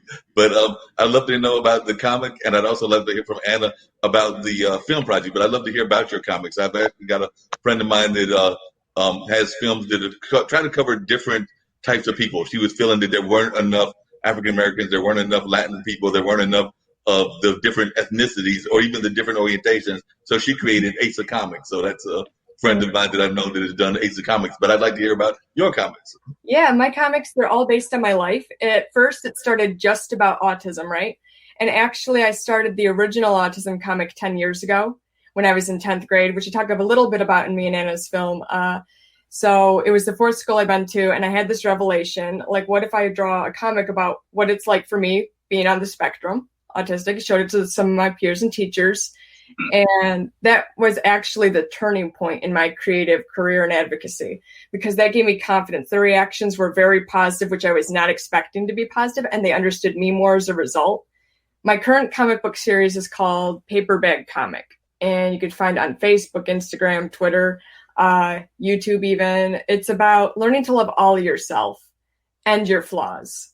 See, too much doubt's debilitating, but the right amount motivates you to be the best version of yourself. It's finding that ideal balance. So I draw my doubt as the character, me, the paper bag represents the mask people portray. Like, anyone can wear a mask. You don't have to be disabled, differently abled, or neurodiverse to wear a mask. Everyone does it at some point in their lives, I think. So it's just about how love erases the masks we hide behind. And yep. So that's the nutshell of it. It's just a day-to-day documentary of my life. It's not a linear plot. It's an abstract. It's a mindscape. It sounds like it's very fascinating. I can't wait to get a copy of it. I was actually talking to another comic out of the West Coast, and he actually turned his music into comics, and I think the comic is called Heroic or something like that. But he is definitely doing a lot around the same issues. He's dealing with the African American community and mental disabilities and emotional turmoil and things of that nature. So he created it when he was in Sacramento, and now I think he's moving to Hawaii, because I know when we talked to him on Monday, he was talking about the fact that he's about to be, he is engaged. So I think he's supposed to be getting married next year, depending on what happens with the virus, because they were planning to get married on a cruise. So the cruise may be out, since that was supposed to be next year that the cruise is supposed to take place. So he and his fiance are trying to figure out whether they can actually pull that off, and whether we'll be in a better state, or whether it will be that they have to do it somewhere else or postpone it for another time. Anna, if I can get your attention and everything, I'd love to hear about your connection with Liz, how you met Liz and the whole film project, and how the film project came about. Yeah, sure. Well, first of all, thanks for having me on, Mark. It's great to meet you, Kyle. And great to see Liz again, as always. So Liz and I actually met through a program called Lights, Camera, Access, which I've been involved with since about 2011. And what that program is, it's a series of mentoring and career exploration events for young people, recent college graduates, current college graduates, veterans with disabilities, who are specifically interested in careers in the media and entertainment and technology industries. And, this is an interesting, moment for me, because before the pandemic, so I have a disability, but you probably can't tell, because I use a chair to get around. And I'm sitting on my couch, and on Zoom calls like this, I have an interesting choice where you wouldn't know that unless, I disclose that or, told you about it. So growing up, my experience was a little different, because I was diagnosed at birth. I have cerebral palsy, and you kind of find out right away. And growing up with cerebral palsy, I remember looking at, TV, at film, at all of, even news media, and not seeing anyone like myself in the entertainment sphere. And, this problem is pervasive. Even to this day and age, it's been 30 years since the Americans with Disabilities Act has passed. And a lot of things have gotten a lot better. It's easier to get around. I can do things like take a taxi, and, go to school, go to work, go, to all kinds of places because of the ADA. And I've had amazing opportunities because of it. But, there are things that the ADA doesn't regulate. Like, it doesn't regulate if you're a content producer. It doesn't, necessarily say like you have to have X amount of people that are representative of this group in society on air in the work that you're doing. And, to the entertainment industry, traditionally, this has translated to zero, even though people with disabilities are 20% of the population. The only exception being, I think we've all seen those Oscar-nominated movies where a famous, very non-disabled actor plays, a role of someone with a disability. And in almost every case has gotten nominated for an Oscar. There was something like, I don't want to misquote the number, but I think it was over 70 Oscar nominations for roles that feature people with disabilities. And only 2 of those winners were people with disabilities. And, Marlee Matlin was the last one. I think it was the early 90s, late 80s. And, I'm obviously not a child anymore, and no one has won or even been nominated in my adult life. And on TV, those numbers are just as stark. So on primetime television, only 2% of roles are for disabled characters, and only 5% of those are played by people with disabilities. That's 0.1% of roles that actually have authentic casting that are portraying the disability community appropriately. And, in news, there are definitely, you see news stories, and you've seen news stories all the time about people with disabilities. And most often it falls into 2 tropes. Either, it's inspiration porn or super cripple, and, either people who are, unattainably amazing. Like, most people can't be a Paralympic gold medalist. Like, that's, just like an Olympian. That's not a realistic goal for, most of the able-bodied population who might not be naturally gifted at track and field or something like that. And similarly, in the inspiration porn, news stories sometimes treat people who do simple things like going to their prom as if they just won an Olympic gold medal. And, it's nice, but like, that doesn't need to be a front page story. And on the other side of that, there's the super pity trope, which is looking at people with disabilities through the lens of like, oh my God, how sad this person is. A lot of the news, like, for example, like to refer to people like myself as wheelchair bound. Like, there's nothing binding me to the wheelchair. I'm not tied to it. It's actually very liberating because it helps me go places. So, a lot of the representation where it does exist is not very authentic. So, long story short, that's how I came to be involved with the Easter Seals Disability Film Challenge, and also how I came to be involved with Lights Camera Access, where I met Liz. It was just a growing frustration of not seeing people like myself and people like Liz, who, is a part of the disability community, has a different disability than me, but we're very much a part of the same community. A lot of what Liz talks about in the film, I identify with very much as well, throughout my own life experience. So it was really an impetus to get our stories out there and tell it on our own terms in our own way. So the Easter Seals Disability Film Challenge, what that is it's a national competition, actually international, that calls on filmmakers with disabilities to submit short films that feature the stories of people with disabilities. And that's the simple call to action. And it's an annual challenge that's been around for a few years out of Hollywood, sponsored by the Easter Seals organization, which is a major disability nonprofit. And, knowing Liz, knowing her amazing work and her passion for video editing, thought it would be great, for this year's challenge being a documentary, to really show people what a person with a disability is like, and particularly with the disabilities that Liz has with autism, and some of the mental health disabilities that she's diagnosed with. There's a lot of stigma out there, and there's a lot of, sort of, assumptions that, someone with this type of disability can't do this or that. And we really wanted to do two things for people with disabilities and who have a similar disability. We wanted to inspire them, not in an inspiration porn kind of way, but just in, the sense of like, here's someone who has face challenges and is a very positive and successful person, and really, writing her own story. And for people without disabilities to be able to see the film and to see the story and to begin to build this bridge of understanding that, yes, technically there is this label, but there's a person behind that label, and that person has way more abilities than disabilities. And the disability is not necessarily a bad thing. It's just a part of who we are. And we've accepted it, so everyone else should too.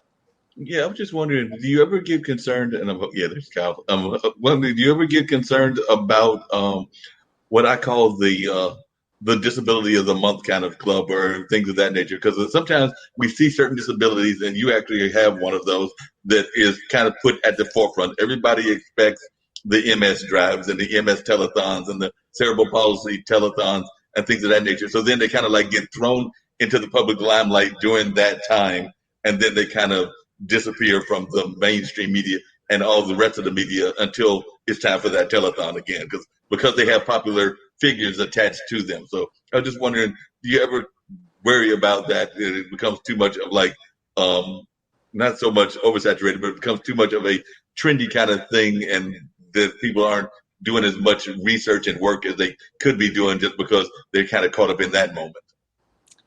I mean, I think it's not trendy enough, right? Like, I don't think there's enough allyship out there in general where, I don't think that there's enough of an attention on people who are not necessarily impacted by some of these things to be strong allies and to push for things which might be either uncomfortable or, in some cases might cost some money.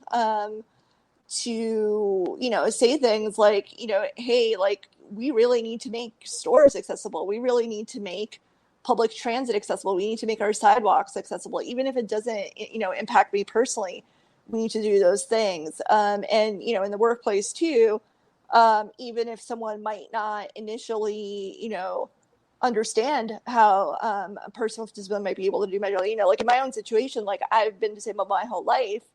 I have degrees from NYU and Columbia. I have gotten asked questions on an interview that had nothing to do with the job, like how did you get there? And I'm like, how is this remotely, a relevant question for whether I can do marketing or not?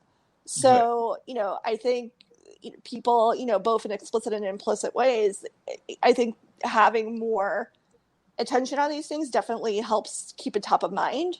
So I don't mind that there is like, the quote unquote month, but to your point, yeah, like, once the month goes away, like disabilities don't go away, like the conversation needs to continue for the rest of the year. Again, that's kind of my point, is that it doesn't need to just happen during whatever that month is, whether it's the month of October or the month of November, but it needs to be ongoing. I know that even in my own life and everything, and I've got relatives that have MS, and I've had actually an aunt that passed of that disease, but I remember it wasn't until she was actually diagnosed, and she was diagnosed very late in life, that she lived with that disease for, I think, about 25 years or thereabouts before she passed away. But it wasn't until she had that disease that mom, like me and my mom, had to build like the lifts and the different other things so that my Aunt Carolyn could actually get around in the house and where my mom lives at. And it's not like she lives in a big mansion or anything, but, she has like a little porch, and she wanted her to be able to get up onto the porch and get into the house and things of that nature. So it was, but I've seen that even around the community, where a lot of times people won't even think about the fact of even building those kind of things until it impacts them directly. Like I said, when it impacted us directly, then we started finding ways to get those kind of things, to get people mobile and to get to where they want to be in the house. I'm curious. One of those, which one? I remember as a kid, every year around a certain time of the year, Jerry Lewis, which organization was he affiliated with? That's the Muscular Dystrophy Association. Okay.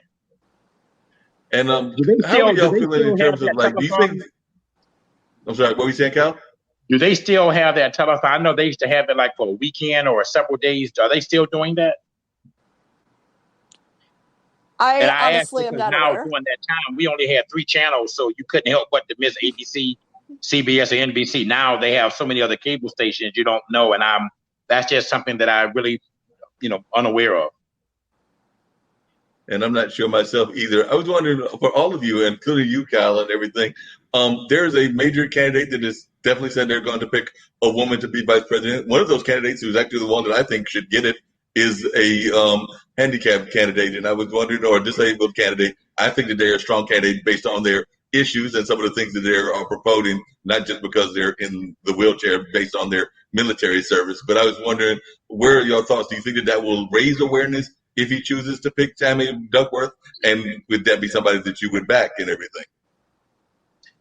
When vice presidential candidates, in very rare occasions, have really made a major impact, except for maybe once in my lifetime of voting, where the vice president probably made a heavy decision. I think this election, with so many other things that are going on across the nation, it will probably add to the number of voters that may possibly turn out more than they normally will if a particular candidate is picked. However, that also, because you have to remember, you have to look at all aspects of voting.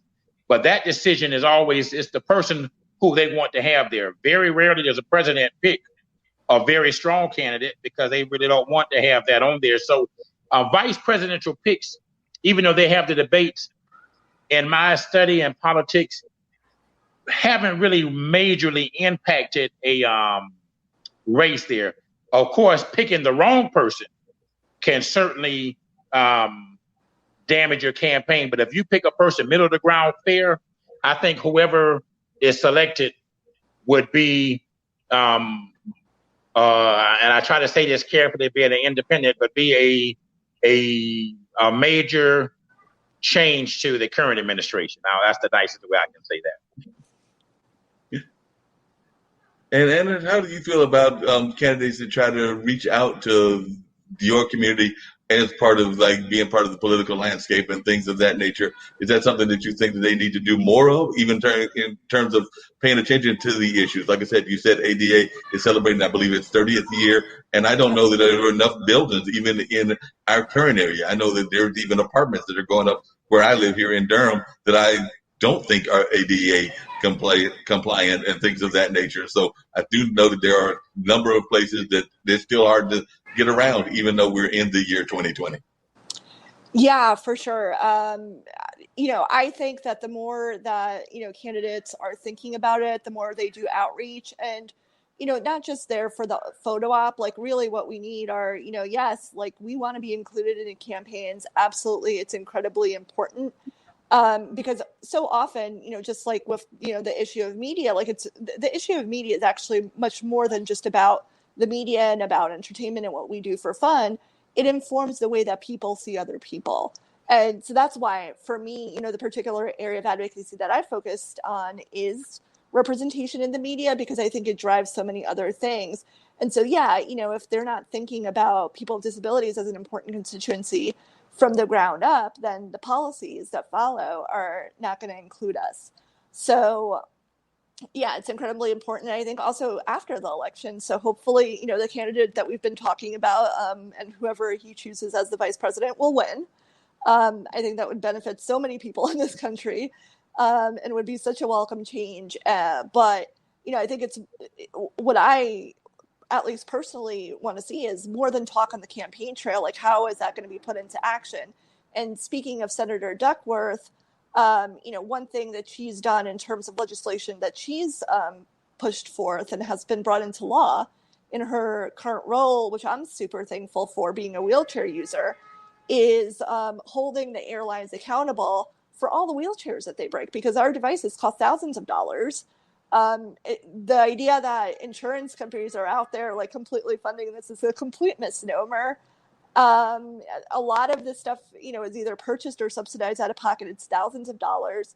And, it goes beyond just the money, but, imagine arriving at your destination and the airline breaks your legs and you can't walk off the plane. Like, that is exactly what it's like if you rely on a wheelchair as your mode of mobility and the airlines break it. And, it started as they now have to report the numbers to the federal government, to the DOT, and this gets tracked, and you sort of see what the quote unquote good airlines are and what the bad airlines are. And I know not to fly American. So yeah, I think, that's incredibly important. And, to your point, Mark, about it being 30 years of the ADA and having this really big anniversary and it being so long since this law has been enacted, it is shocking to me the number of times I encounter people in scenarios where things that are relatively new construction or things that have been modified significantly, because the ADA doesn't just apply to new construction. It doesn't mean that if your building was built before 1990, you're grandfathered in. That's not what it says at all. If you're doing a huge multi-million-dollar renovation on something, like, yeah, accessibility then needs to be a part of it.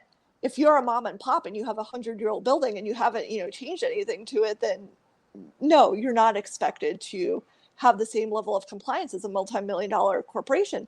But I've been, to newly built hotels where I couldn't use the shower because someone didn't realize that you have to be able to reach the controls from the bench.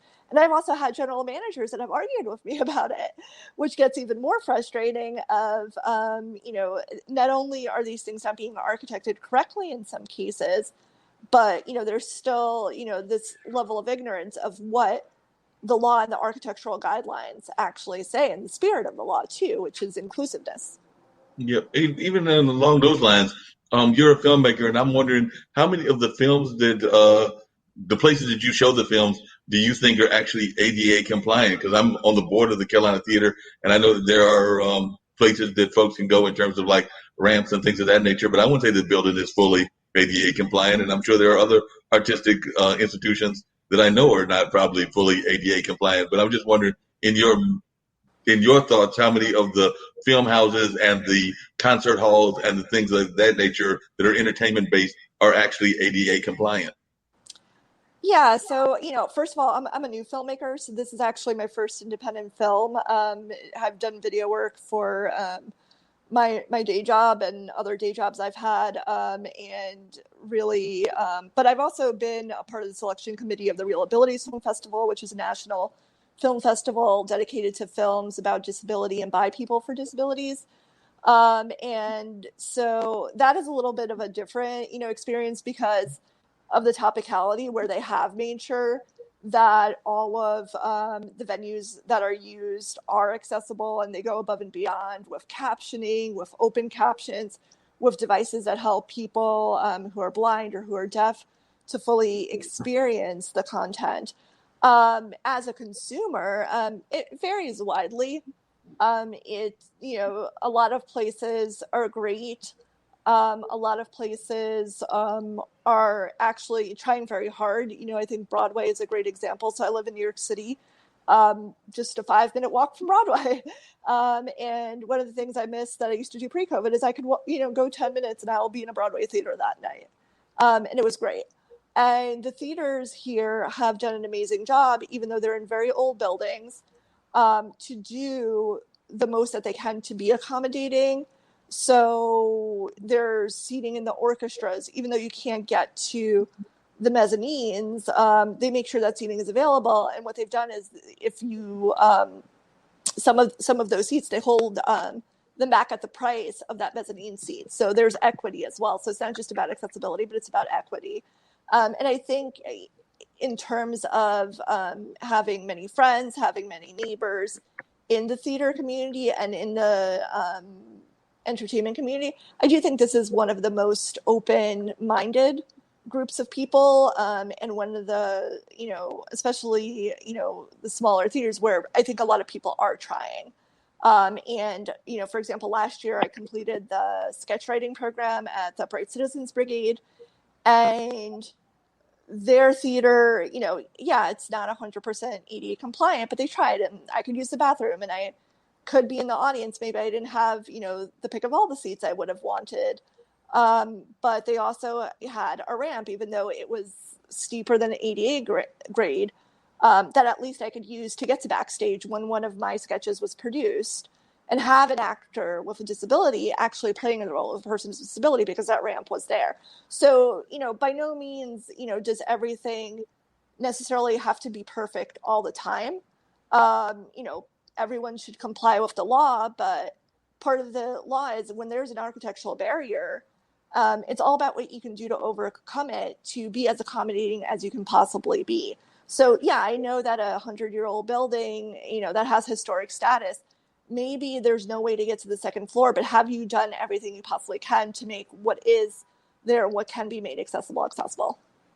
That makes a lot of sense. I was just curious because I know even in the African American communities, there's always been a push to divide. I mean, we know there's a push to divide just around the world, and whether it's around race, whether it's around orientation, whether it's around gender, whether it's around whatever. And I really don't know the answer to this question, but is there like when people are talking, do they try to push to divide the disabilities? Is there like a push to divide between, say, those that are physically disabled and those that might be exercising more of the mental and emotional disabilities? And how are those push to divide done? Like, what ways do people have those push to divide? Because I'm thinking that there might be a push to divide among those that are the more physical disabilities that we can see. Because one thing, there's certain disabilities that you can automatically, that they're disabled. Like you referenced, Anna, somebody would see you in the wheelchair, so they know that you have something going on, whether that's like something that happened late in life or that happened at birth. They might not know that, but they would know that there was a physical disability. Whereas it's not until you have the conversation with Liz that you would know that she might have a disability. Yeah, and that's driven mostly by just the history of disability and the way that disability advocacy has come together. So a lot of the disability advocacy groups started out as being focused on singular disabilities, because what would happen is these would be charities or nonprofits where people would get together and fundraise because their kid had that disability. So, Right. They would be hyper focused on one thing. I think there's a little bit of a generational divide pre and post ADA that's very interesting because, the generation I see, Liz being, part of that younger, newer generation, there is more of a focus on disability as identity, and it even shows up in the language that we use to refer to ourselves. So, I'm on the cusp of that. I was 6 years old when the ADA was passed. But, traditionally before the ADA, the way and older people with disabilities would want to be referred to as people with disabilities. So that's people first language. So it's a person who uses a wheelchair. It's a person who is blind, and et cetera. A person with autism. But the younger generation, it's interesting, prefers identity first language, which are words like disabled or autistic, because there's more pride in that being a part of the identity. Whereas the older generation, because of the way that they were treated and because there was so much discrimination, and there still is a lot of discrimination out there, like that hasn't gone away. Because of the way that people are treated, we're ashamed of the disability and wouldn't want to disclose it or lead with it, or identify themselves that way. So yeah, definitely. And as that sort of pride in disability, so July, for examples, not only the month that the ADA was signed, but now it's become Disability Pride Month, which goes across every single disability out there. So there is this burgeoning movement, and the Pride Month started, I want to say, like maybe 3-4 years ago. Don't quote me on that. But it's a very new thing. And it's a very new thing where people are coming together from a cross disability perspective and realizing that we're only going to be stronger together. Together, there's, alone, there might be 1% of me. Together, there's 20% of us. Going back to the political question, that is a significant number that can't be ignored.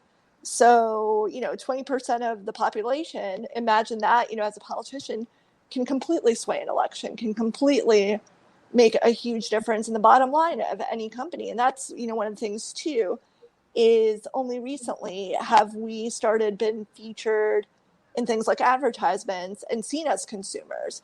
So, my personal policy is, and I'm very fortunate, I live in New York City where I have infinite choice, where for people in other areas, it might be more difficult to categorically say, if I see like a restaurant that's not accessible, I'm just not gonna, I'm just not gonna do business with them. I'm not gonna spend money, even if I'm, doing curbside pickup or I'm getting delivery, because my feeling is if I can't get in, then my wallet can't get in.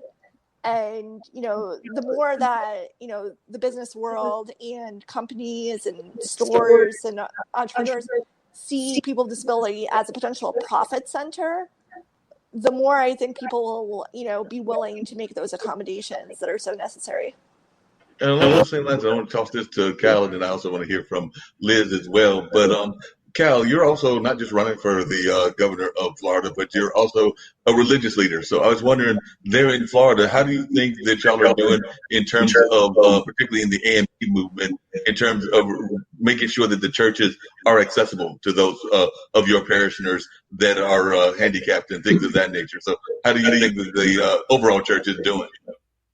That is one of the reasons over the last 15 or so years why our church has happened there. The individual I told you about earlier with scuba diving is a person who falls in that category. And he has really pushed the issue. There are several churches that he was given appointments to. And because those churches were not accessible for him to get in, they had parsonage, they weren't accessible for him to get in. And his point was, how can I go here and I can't get to work? If I can't get inside here, if this is an old building that's 100 and some years old, it's a very nice church, but I can't get to work. So then it became to be limited to having to send him to churches where they had accessibility. However, and our Bill of Rights, you have to be sent to a church equal or better than what you had before. So that really has opened the eyes there. He actually had a lawsuit with the church, and people say you shouldn't sue the church and everything, but I think if a person's not willing to make a difference when you're asking to do something, then sometimes when pocketbooks are hit, it forces you to say, hey, so now what has happened is across our connectional church, because what happens at the local church affects the connectional church that we have there. And so you have people in California now who are saying, hey, our churches have to now have elevators, our church have to do this. It's going to cost money. But however, you can't tell a person that has a disability to say, well, just watch it on TV, because people want to physically be there in the service. And whether that person doesn't come to church or not, it should be their choice to not come, not to say, well, I can't come because you don't have accessibility. And then what happens with members, you're going to normally find a church that has one. So you're finding that being a big issue now in our churches. My denomination in particular was hit with it because one of our pastors who's disabled had to force the hands of the leadership to do so. That makes a lot of sense. Liz, I was just wondering, because I'm thinking the issue is also very much impactful to young people and things of that nature. And you're a young activist. Anna, as you referenced, is a young activist as well. So I'm just wondering, are you finding that the young people are really resonating with fighting for handicap rights? I would argue fighting for all rights, because I'm thinking that more and more of the young people are actually being engaged. I've actually been impressed. I'm an old man in the crowd. I'm 58, but I definitely have been impressed by a lot of folks that have been doing a lot of the activism work, whether it's Black Lives Matter or whether it's out of the LGBT community or whatever the community, but they seem to be more youth driven, and it seems like it's very much they're also trying to be more inclusive. So I was just wondering, do you find that the young activists are being more inclusive and trying to reach out to your community and also reach out to other communities as well? Absolutely. And all levels, not just the disability community, Black Lives Matter, for Pride, LGBT, even like with the whole going back to school and the teachers in my area. And I'm in Rochester, New York. We even have regular grains, protests here, movements, and this is going to be really huge. I think we're going to make some big changes if this keeps up, making an inclusive world for everyone, making sure everyone's needs are met and everyone deserves a chance. I definitely see it in my generation and even a little bit younger generation too. And even people older than me, I think, but especially with the younger generation, that's a huge shift. I think we're becoming a lot more, we're really initiating this change. And I think it's an opportunity to make something good work. Yep, I agree with you. I was just curious because me and Kyle's running as an independent in Florida, and we talked about that earlier before you came on and everything, and Anna as well. But we were thinking that there may be a push to, particularly among the youth, to have more of an independent voice and to not just go according to the one party or the other party, but to actually be more truly independent. What are your thoughts on that, Liz and Anna? Do you think that we're becoming more of an independent kind of voice where people are actually not going by the tags with the political tags? Yeah, I think it's that's okay, because I think we're in a really chaotic, uncertain time right now. Even with the pandemic and going on, I think it's being independent and going with what you feel is the right thing to do to make an inclusive place for everyone. And we're aimed toward that. There's a lot of work that needs to be done. And that's what I think. I think definitely, yeah. Yeah, that makes a lot of sense, and I'm seeing more and more people doing that. For both Liz and Anna, what is the so those that are able, whether that's that have whatever that definition is? I'm actually of the opinion that we all have a disability of one form or another, or of one sort or another. But that's just my personal opinion. But it might fall somewhere in those categories. But I think that we all have certain things that might be considered different about us. And I think that's what makes us all wonderful people and wonderful humans and things of that nature. But that's just kind of my attitude. But for those that are quote unquote able, what kind of things would you say that they can do to kind of like make your life better? And then I would also be curious to hear both from you, Anna and Liz, how specifically is the virus impacting y'all? Because like I said, I know that it's impacting the world, but I'm thinking that the impacts have got to be different. You alluded to it a little bit, Anna, but I would like to hear more specifically how it's impacting you that might be different from the average citizen, and you as well, Liz. Mm-hmm. As the pandemic, my virtual network expanded in ways I never thought would imagine, through lights, camera access, Easter seals, connecting with Anna, all that stuff. Now, socially, I don't have many friends in close proximity to me. It's all like mostly virtual around the world where I've traveled in the past through my advocacy. So socially, didn't change much. Routine was a bit of a transition at first. No longer, go to the places that I usually go to every day. At that time, I had to learn to face with this uncertainty. However, what I did with my anxiety is I took it, and like I do with my art, I turned it into a different outlet that I haven't really done much before, which was through painting and even expanding my video editing even more. And my creativity really it shifted and became much more dynamic because of the pandemic. And I couldn't, work as many hours because I'm an art teacher too for all ages and abilities at a creative arts center. I'm an art instructor, and just going to the whole virtual setting, it was rough, but it was definitely manageable and doable. Like different operating systems, right? You give it the patience and the insight and time and the support, and push yourself out of your comfort zone and show you that you can do it. It was hard for a lot of people, especially teachers, making that shift, but we've proven that we can do it. Definitely. And Anna, how has it been different for you and everything? Yeah, so like I said before, I've been in New York City. Unfortunately, we in the U were the first in the U.S. to really bear the brunt of the pandemic, and early on, it was difficult. I had a certain lifestyle that became very different, where I wasn't going out to all these cool restaurants anymore and meeting up with friends, and the work from home actually has been fine. I love working from home. I love not commuting and not dealing with that. Although my commute, wasn't terrible most of the time, but still, that time back meant that I could do other things. My experience, I've been working full time this whole time, and, filmmaking is my passion. It's something I do in addition to my day job. Because of the nature of my day job, I actually had to work a lot more, especially early on. Because of the pandemic, but it was a great honor to be able to help with the response, and just feel very fortunate. I have a roof over my head from the comfort of my own apartment. There weren't food shortages, all those things. But yeah, there were certain things that were more difficult. Like I didn't leave my actual apartment for 2 months at all, which was difficult. I still had friends over Zoom. It was definitely harder to get things like deliveries, but I'm so thankful for people in my building who would bring packages up and were really supportive in that way. And I got through all of the Marvel movies on Disney Plus I was hoping to see, so that was a positive. And like Liz said, creativity wise, it was a great opportunity of also, that time I would have been spending doing other things. I was able to get involved in this competition, which I'd wanted to do for many years, and just it had never worked out time wise. And I do want to say that this competition, something that I didn't mention before, the Easterfields Disability Film Challenge, is a time test. So they give you 6 days to complete a whole film, start to finish, and then a week to promote it.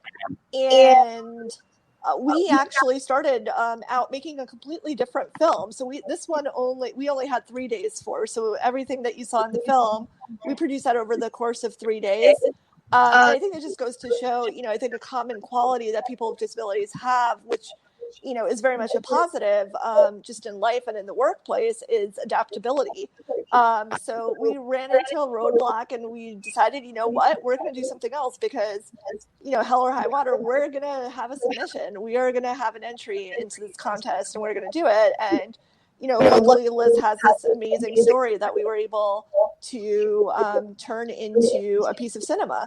And so, the thing that we started out working on that I do want to mention as an impact of the pandemic on people with disabilities is just the concern that a lot of people in our community have that if things get really bad where the hospital systems are overwhelmed and medical staff have to start making decisions over who gets certain life-saving treatments because there's more people than there is capacity.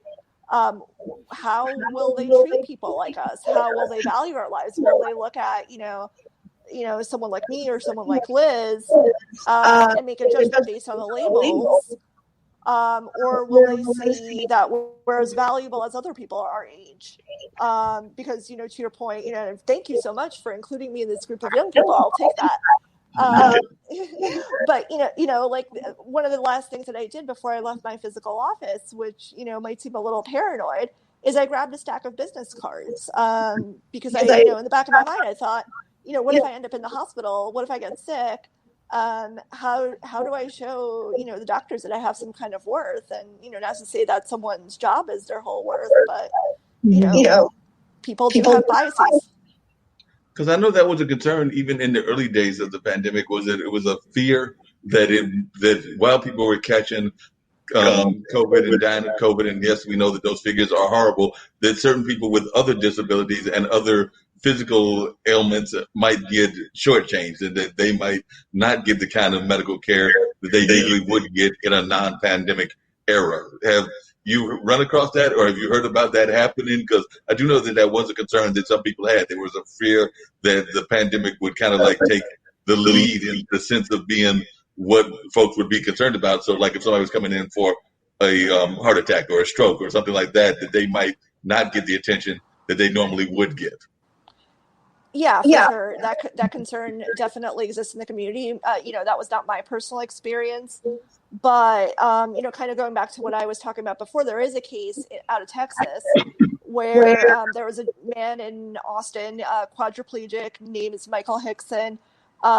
He contracted COVID, ended up in the hospital, and the doctor told his now widow that they wouldn't be pursuing aggressive treatment for him because they felt that he had a low quality of life. And this is someone who, he had been I believe he had a medical issue that caused the paralysis. And on top of that, he had some brain damage. But, there are videos of him on YouTube that she's posted where he's singing happy birthday to his kids. This man had 4 children. He was 46 years old. Who knows what have happened if he had gotten that life-saving treatment. And if, they did all they could, but instead he was denied food, nutrients, and water for 6 days. And very unfortunately passed away. So, that fear is not completely unfounded, because that did happen in this particular situation in Texas, and it is deeply concerning to the community. Yeah. Were you going to add something, Liz? Yeah, I think that people are really quick to judge others based on a label or diagnosis. My fear, too, is that they won't see people like me or other people with other neurodiverse or mental health conditions or even physical disabilities. They won't see us for who we are. They see us for a name on us. And we're so much more than that, because everyone deserves that chance, that equality, and that care. And we want others to know, like especially those caregivers, higher ups, that, we're human too. Yep, I would definitely agree with you on that and everything. And from an education standpoint, I know that's another issue, and I would like to hear from Cal and you, Liz, because both of you are educators, and maybe Anna can chime in as well. But where are we on the education there in the Northeast and in Florida? Because I know here they're talking about, like, I think our college kids, the freshmen and the sophomores, will be coming to school, but not the juniors and the seniors. And that's all partially based on socialization, because they want the freshmen and the sophomores to have the experience of being on a college campus. But then I know some of the high schools have been pushed back 9 weeks, or in some cases even further. And I just heard today that even UNC, which is one of the colleges that I think was trying to bring the freshmen and the sophomores, is trying to, the health director in the town of Chapel Hill is trying to push it back, like I think 5 weeks or something like that, because he's concerned about that he hasn't seen enough leveling out yet. So he's kind of concerned about that. So Liz and Cal, because I know both of you are educators, where is it with your schools in terms of y'all going back in the fall, or you're not going back, and things of that nature? So I'll start with you, Liz, and then go up to Cal. Sure. I think each school is doing a variety of things. It depends on the district and the location. I know a couple of colleges in New York City, like my brother's going to Columbia actually this fall. And some professors prefer to do in-person and are doing just virtual. It's all preferential. However, in a couple elementary school districts, one's doing virtual only. Some is thinking about doing a hybrid plan where you'd go for 2 days or something, and then others are the other 2 days and you get Wednesday off. It's really chaotic, and it's not as consistent, at least in my area. I don't know about the other states as much. I know that Georgia, they're having everyone go back like before, and I think that might have some really intense consequences depending if everyone doesn't follow the guidelines. So that's my thought. I think it's not as consistent as it can be. And Cal, what are they doing there in Florida, as far as you know? How are they handling it? Florida, everybody is passing the buck right now. It's a situation where you have the governor is saying it's up to the county commissioner is saying it's up to the city commissioner is saying it's up to the superintendent is saying it's up. And somebody needs to stand up and say, you know what, this is a situation we've never been in before. We don't know enough about it. I know it's going to make some people upset. It may cause me not to be reelected in the next term. But somebody needs to make a decision to say, you know what, we're not going to open up our schools right now. We're going to do everything virtually. I think it's a bit of an adjustment to have to make. But if you do that, and I think that had we not opened up the state of Florida as soon as we did, that the numbers would not be at over 500,000 as we are now. The number of deaths would not have increased. And somebody needs to make a decision instead of looking at businesses and how much money is coming in there. Because one thing with Florida being a state that has only, we don't have a state income tax. So we deal mostly in sales tax. Well, if individuals are coming to Florida and they're not able to leave, or they're dying because they came here, that's going to be a very prohibitive way of raising money in future years. I think if the governor had said, we're going to shut everything down in Florida until January, yes, it would have been difficult. Yes, it would have been a difficult choice. Yeah, people wouldn't have been able to go to football games. Yes. But you know what? If you go to the football games and get sick and die, then you can't go to the football games ever again. And so I think for a short moment, for a short number of times, that had that decision been made, the numbers would have been much better off now. You increase the testing, of course, and you can't make a person test, but you put some incentives there. Hey, we need to really find out about these things. When kids get ready to go to school, okay, if your kid hasn't been tested yet, then they're going to have to take these classes virtually until there's something that we can do until something comes along, because there's no cure right now. And we do know the more people that hang out and go social distancing, that people are catching it, because people are not, they're not, I think some people just aren't fearful, and they feel really it's not going to happen. Unfortunately, the last 2 weeks alone, I've had nine very close family friends and family to die over the last 2 week period. I think I was supposed to be on this show last week, and I had 2 funerals, and I couldn't make it here. Right. And so, it's something very real. My wife was a nurse, so she's on the front line. So we come back and we talk about that every day. And she's my wife's also a cancer survivor, so that makes it very difficult when I go out and I only go to stores and come back. This is how I'm campaigning right now.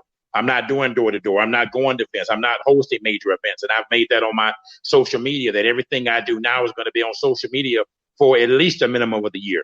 Fortunately, my election not until 2022, so I'm not forced to have to say I have to go out there now. But what good is it if you bring people in a large crowd and then have the people get sick or have some other problems there that they may not be able to vote in election day?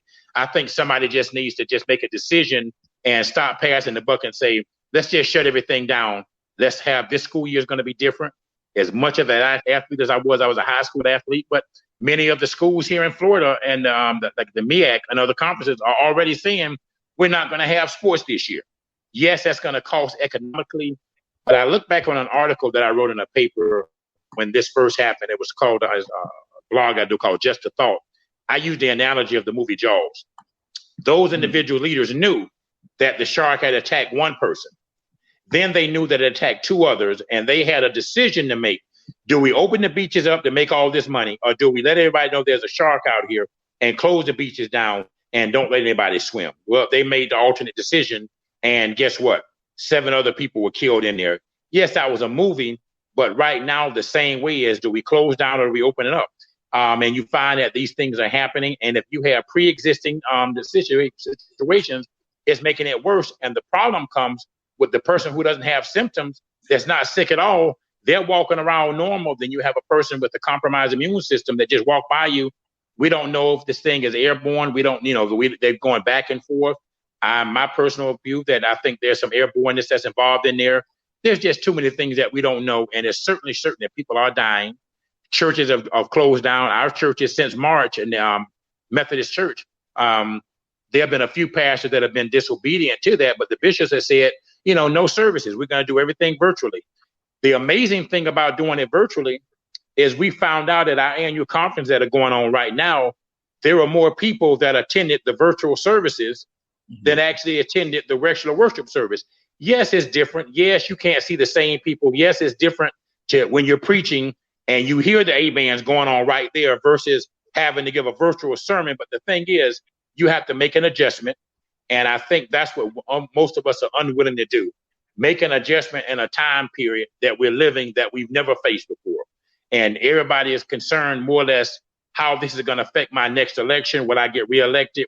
This is a situation right now with elected officials to be able to say, I think that saving lives is more important than anything else. Any dollar, any life, anything else, and then saving the lives of our next generation so they'll have the opportunity to be here and do the things that we're doing now. And nobody is making that decision. Everybody is passing along. Schools are supposed to start here in a week and a half, and they're still deciding whether they're going to open schools or not. Parents need to make that adjustment to know, hey, I'm stuck in here for another year. So there need to be some alternative ways that they, to do that. And I think we can go and do it. I think it's not going to be that much of an inconvenience. It's not that bad staying at home. It's not that bad not going out. And they don't say that we can't go outside. We just need to limit ourselves when we go out among other people. And I think if people make those kind of decisions, that the numbers that we have will begin to slow down and with a point where we want to see them. No, I agree with you. And I don't know whether the ladies that are here with us are sports fans or not, but I will tell you, I watched the NBA games that were taking place during that Florida bubble and everything. And the games were pretty good. I watched the Pelicans and the Clippers, and I think I watched one of the Lakers games. It was actually when they were playing Toronto. But I can tell you, seeing it virtually, I know Anna is an aspiring filmmaker, but seeing it virtually with virtual fans just doesn't have the same impact as seeing real fans in the real stands. So it is definitely a different kind of vibe watching these sports contests, but it's a different world that we're living in. And I know that the restaurants are trying to open up at a different capacity. I think here we've got some that might have 25 that are allowed in or 30. And I think some in certain parts of the state might be getting to like 50% capacity and different other kinds of numbers. But we're definitely in the middle of a different kind of era and things of that nature. But I think I'm going to give, because this is StreamYard, we get to have fun with all kinds of things going on. So I'm going to let folks see if it comes up on the screen.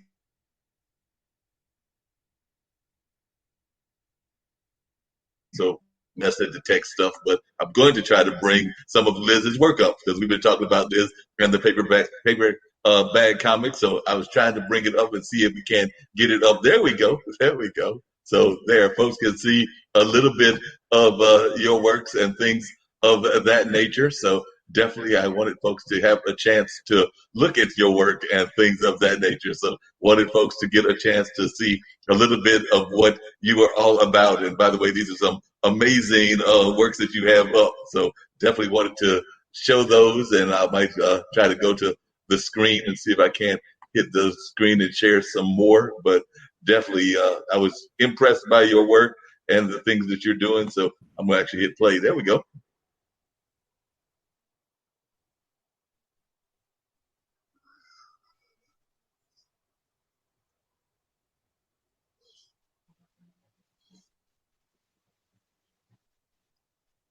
Wow.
Let's see what else we've got there. But that was a little bit of stuff that I found on your page, Liz. But I'll go back and see if we can't remove some more. But there you go. Just thought I'd go. Let's try to remove again.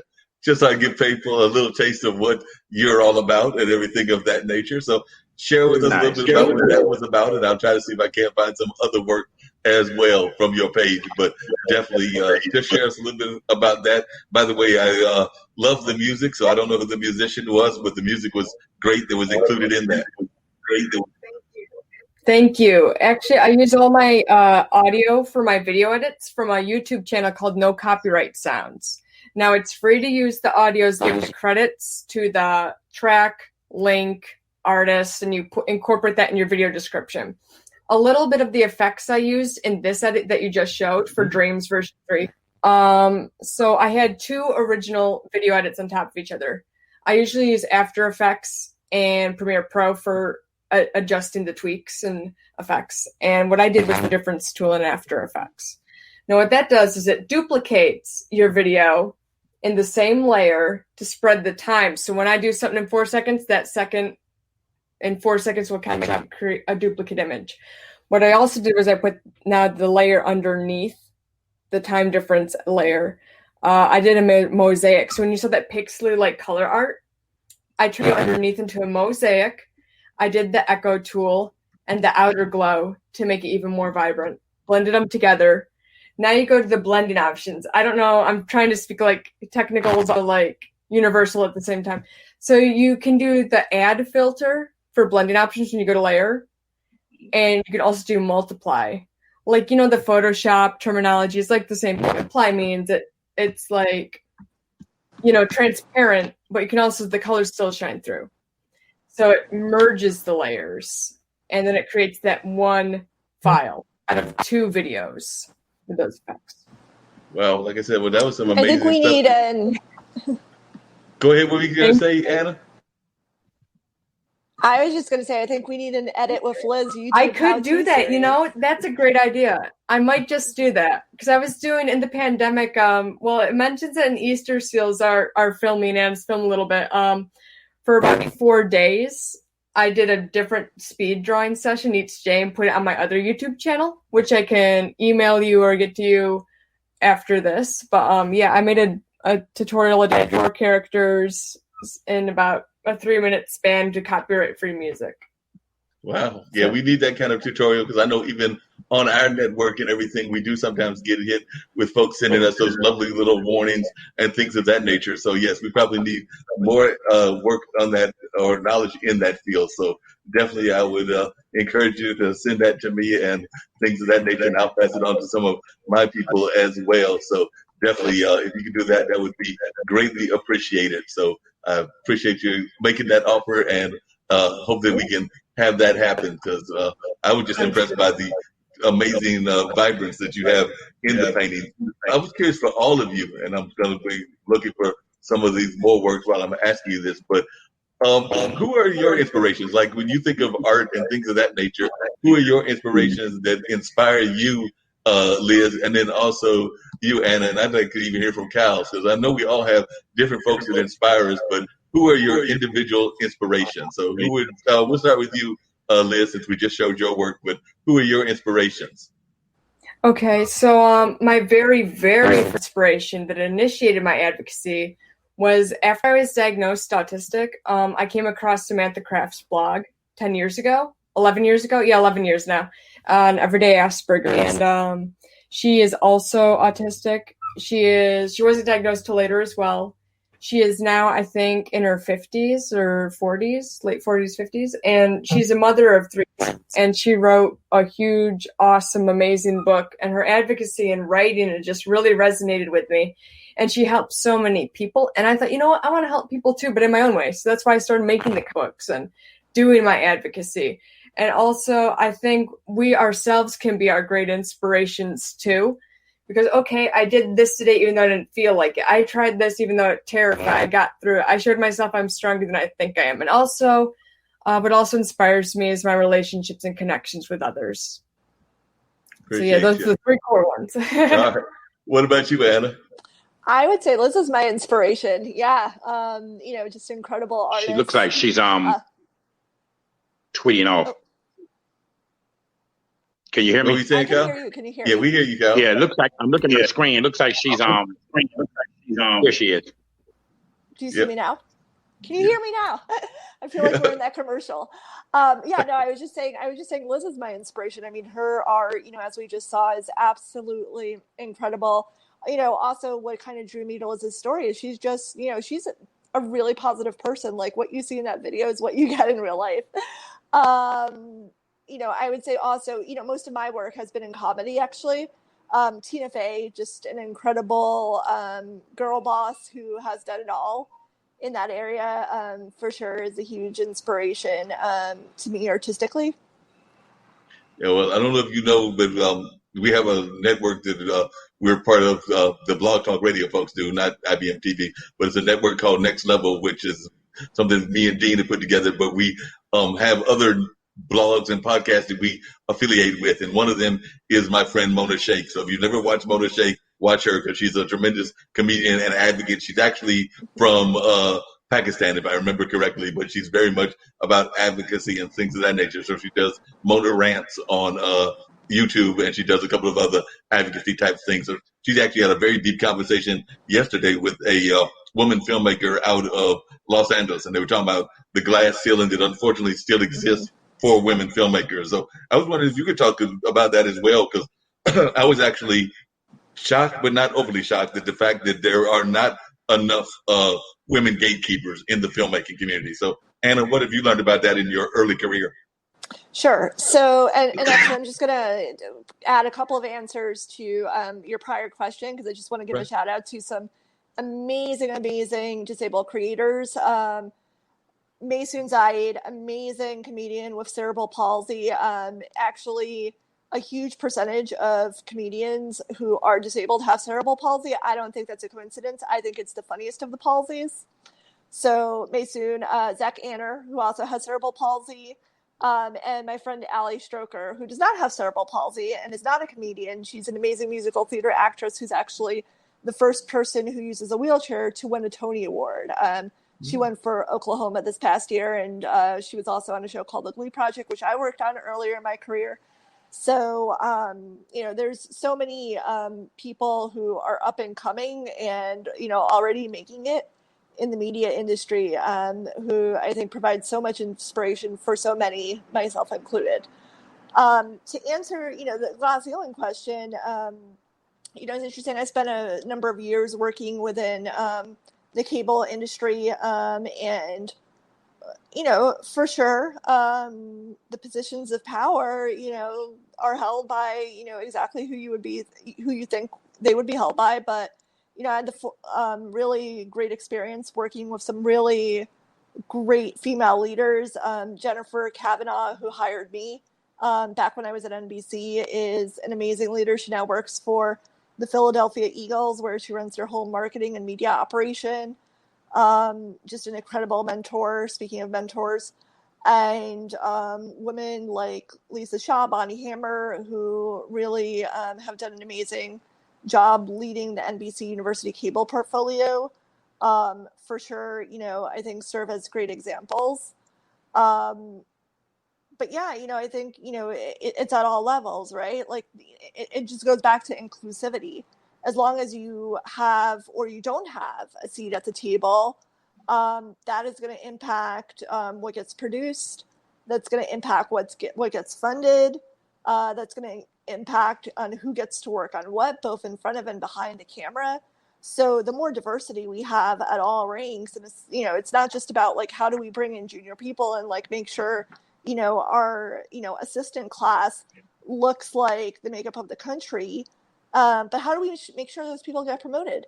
How do we make sure those people are making the decisions about where the funding goes, about what gets produced, about how things get done? And they're in all kinds of roles, and they're not just pigeonholed in one thing or another. So yeah, I agree with you. Like, I think that's incredibly important, and there, is still a lot of work to be done.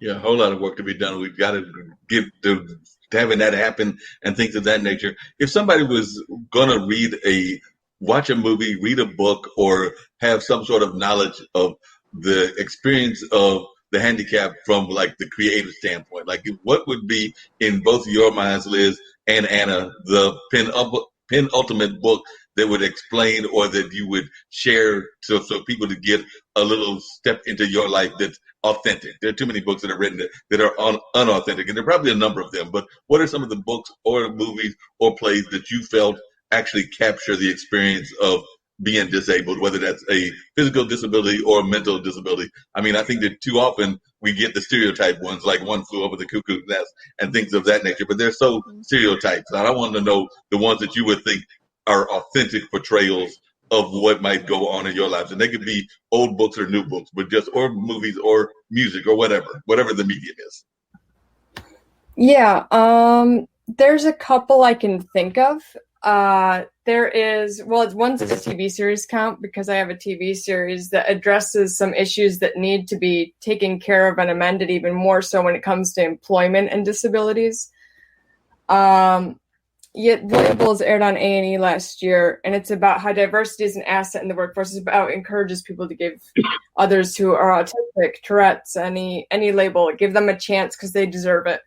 Works like everyone else. And I actually, it was actually with Anna's mentoring at the LCA event last year. I got the gig to make the social media ads for this show and the art. And that's what she introduced me to Sean Hollenbach. But yeah, I think The Employables is a good start. There's a couple others. The Good Doctor I heard mixed things about, and I haven't seen enough of Atypical yet. But I think we need to really get to the matter of those issues and give everyone a chance, especially in employment. Definitely. Are there any that you can recommend, Anna? Yeah, for sure. I think, number one, Crip Camp. It is an incredible documentary on Netflix, actually produced by Barack and Michelle Obama, that talks about the story of how the ADA came to be in the first place, and amazing advocates like Judy Heumann, who is just such a force and such an inspiration. And also, going back to the conversation about intersectionality, just a fun fact is, part of that story too is that allyship and that partnership between that community and the Black Panthers at that time, back in the 70s. They were bringing food to the disabled advocates when they were out there blocking buses to get, buses to be accessible. And, people my age, like me, like I take that for granted. I can take a bus anytime I want, go anywhere I want. Within the city, but that wasn't always the case before the ADA, and I'm just so thankful for those people who came before. So that would be a start. The other thing I would plug, and obviously I'm a little biased here, but not just about our film, but there were 87 entries to the Easter Seals Disability Film Challenge this year, and 87 of them were amazing. So I would watch all those films. They're short films, really easy to watch, and they're documentary films, and they cover all sorts of disabilities.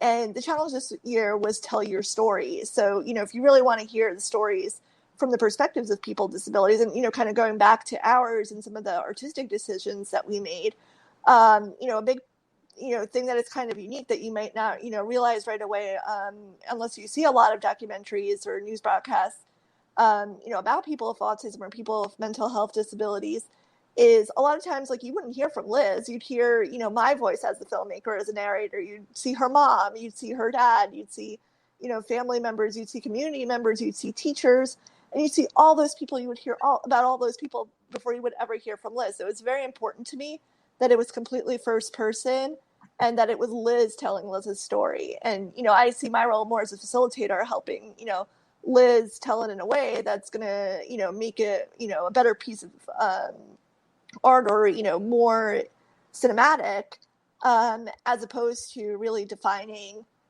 what that story is for someone else. That's the case with all of those films. It's really about, people with disabilities telling their stories.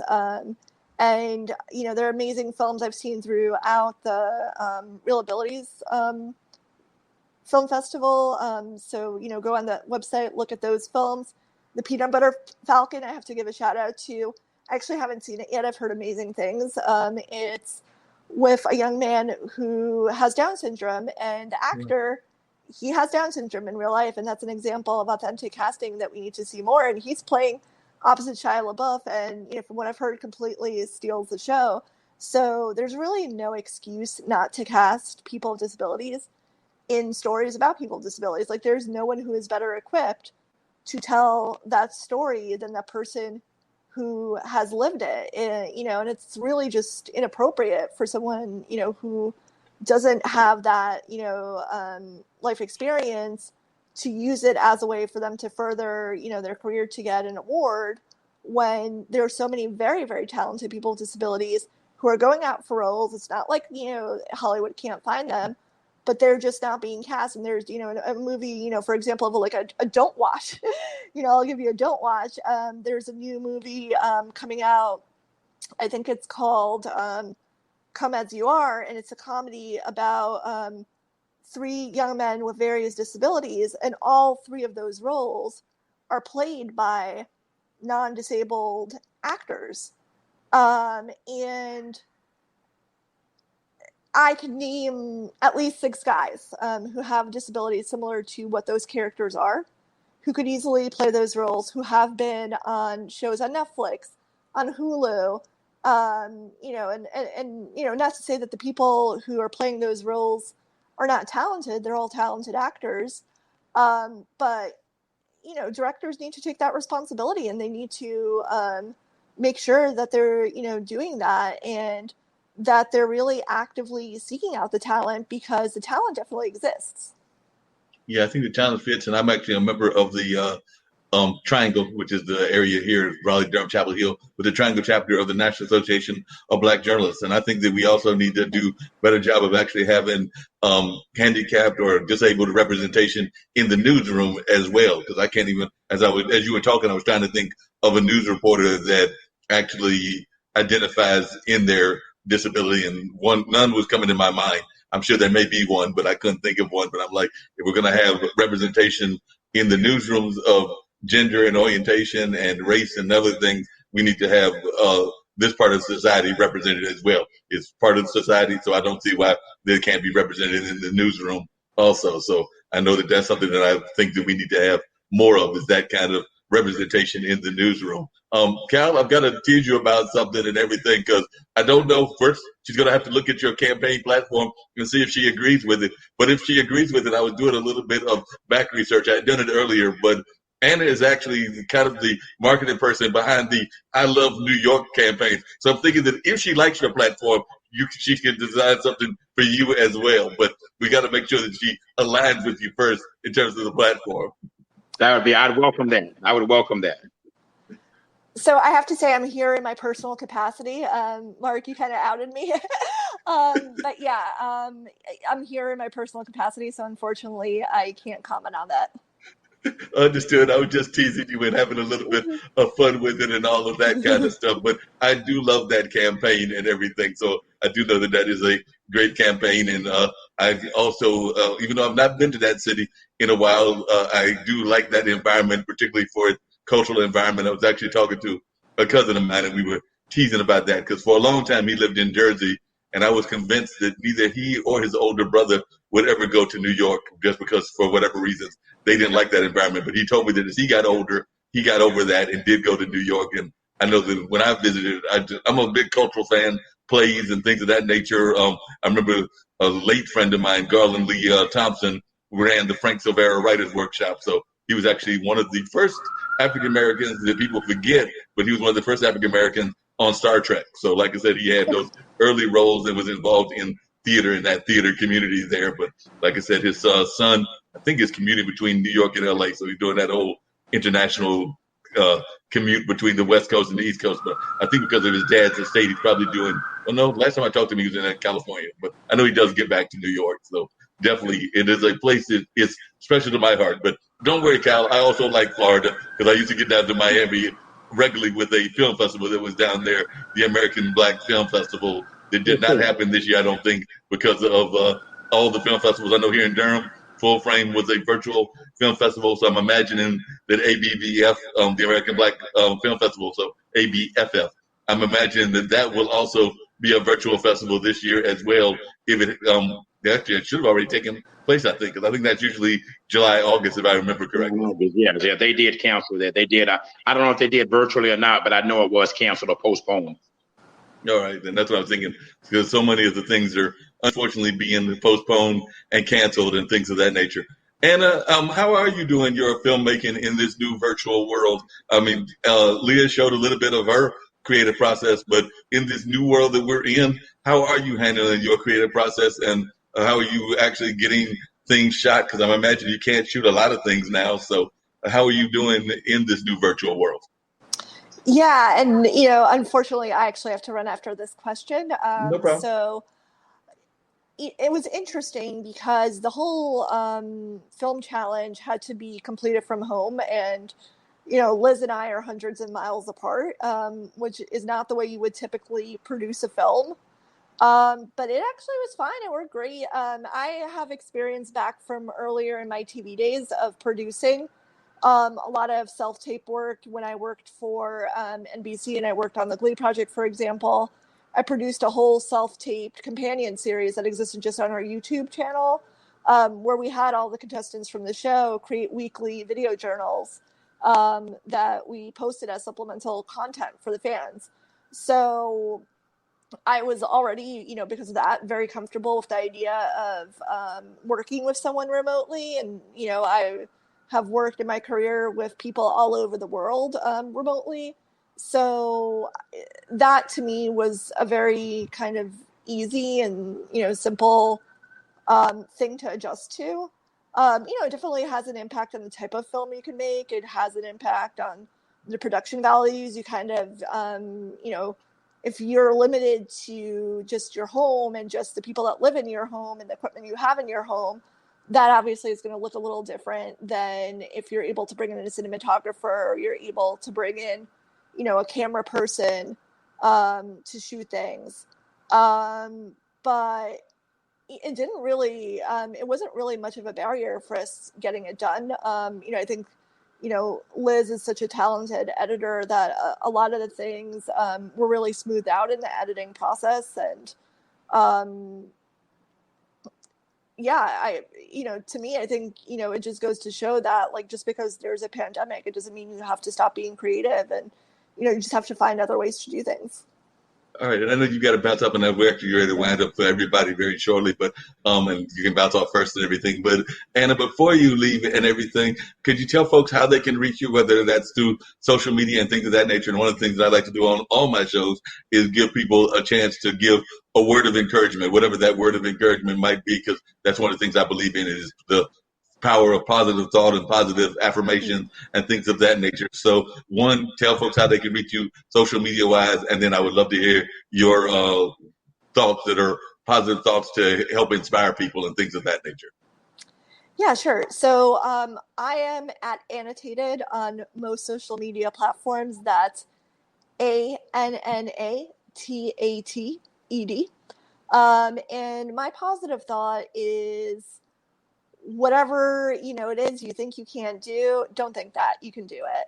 And I think especially now is the time to try new things, to learn new skills. I mean, I know Marc called me one of the young people, but I am an elder in TikTok terms, and I learned how to TikTok during the pandemic. And it's just a great time to learn new skills and to pursue creative things, because a lot of those things you still absolutely can do no matter what. I think if you just put your mind to it. Thank you. I appreciate that.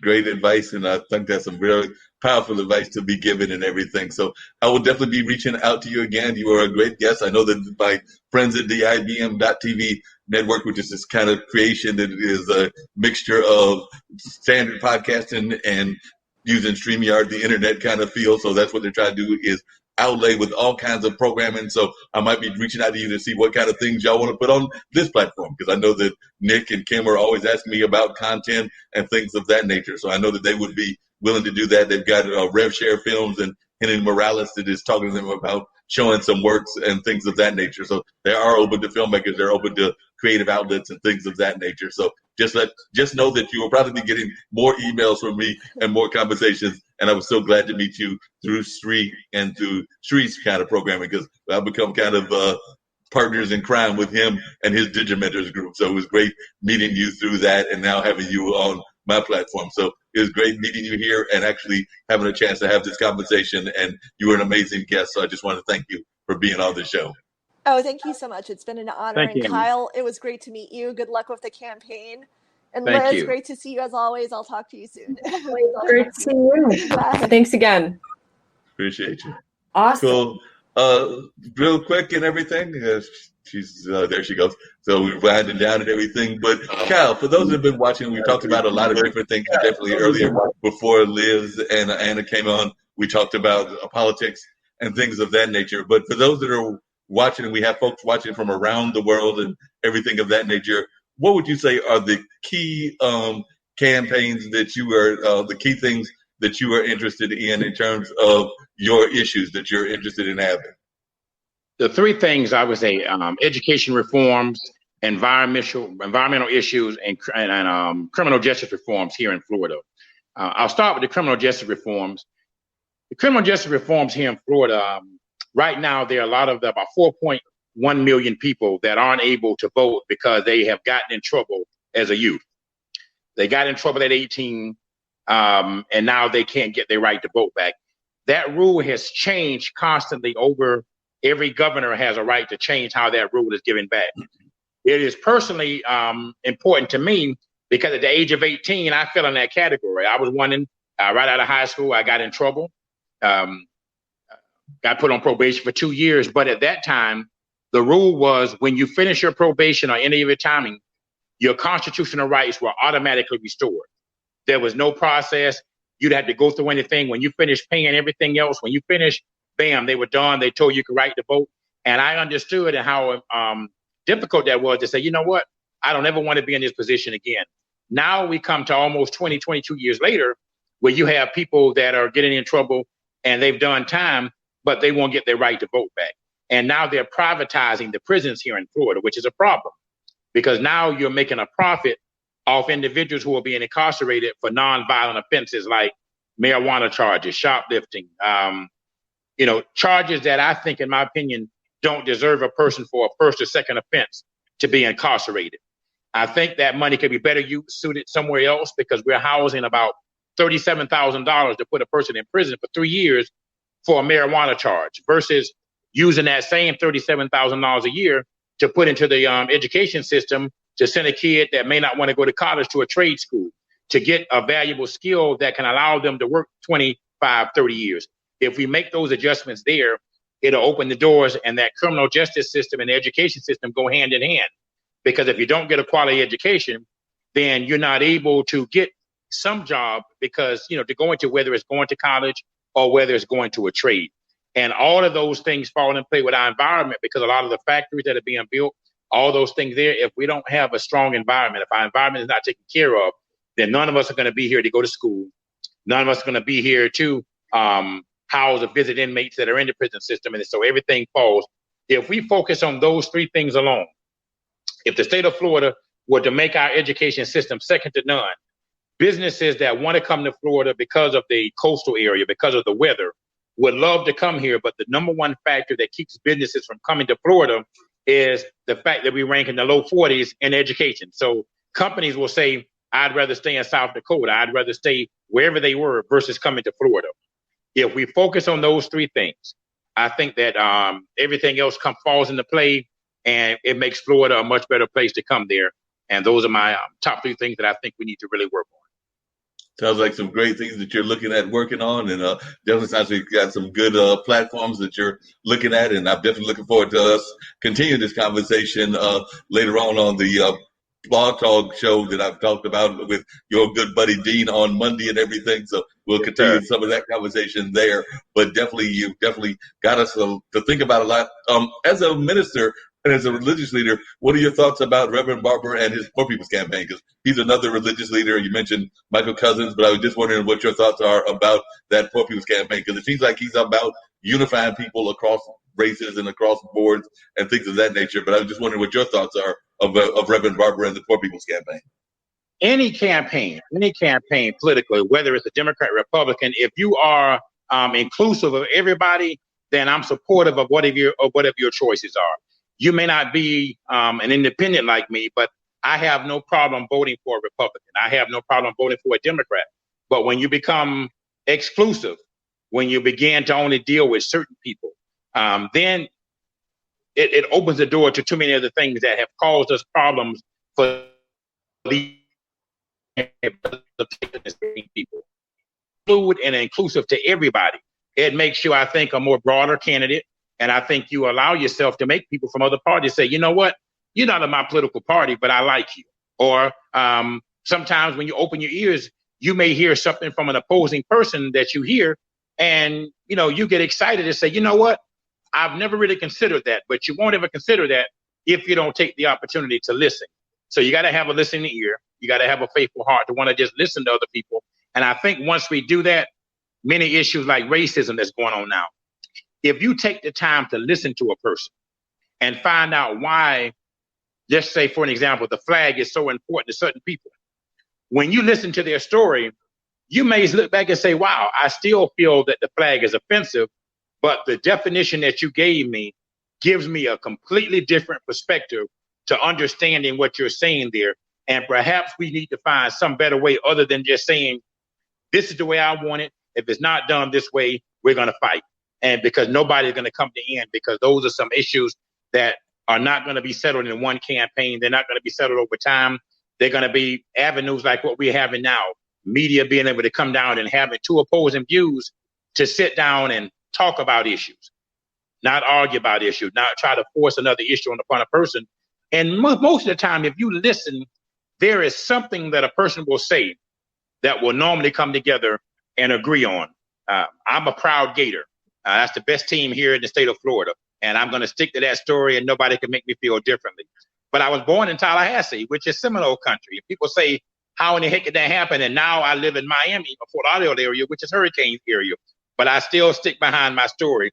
But we'll never agree to which school is better. But the one thing we can all say is that all three of the schools have three of the best programs in the NCAA. And so once we begin looking for areas that we come together on, we can begin to work on those things where we disagree. And most of the time, we normally agree on more things than we disagree. But it just takes the time to be inclusive and just having an ear to be a willingness to listen to the other side. You're very much right about that. I'm actually went to Marquette, so I don't have a dog in the fight. But here in the Carolinas, we got folks that are UNC fans, folks that are Duke fans, and it's kind of like y'all's rivalries there in Florida among the football teams, and even in the HBCUs. My brother went to North Carolina Central, and did both of my parents, and that does not go fly that well with the Aggies of North Carolina A&T. So we definitely know that those rivalries exist, but oftentimes they do cross boundaries, and they have discussions when they find a common cause. So I would agree with you about that those common causes are oftentimes what brings people together. So that's great that you got those kind of thoughts and everything. Same question I asked Anna when she was on and everything, which is, how can folks reach you to learn more about the campaign that you've got going on? Your particular race won't be till 2022, but how can folks reach out to Cal Casey Gibson to learn about his campaign? And also, what kind of words of encouragement would you give to people in general? Like whether they're running for political office like that person gave you, and I believe you said you were in the third grade, or whether it's somebody that's an older person that's listening that needs words of encouragement. So one, how can folks reach you on the social media? And two, what words of encouragement would you give?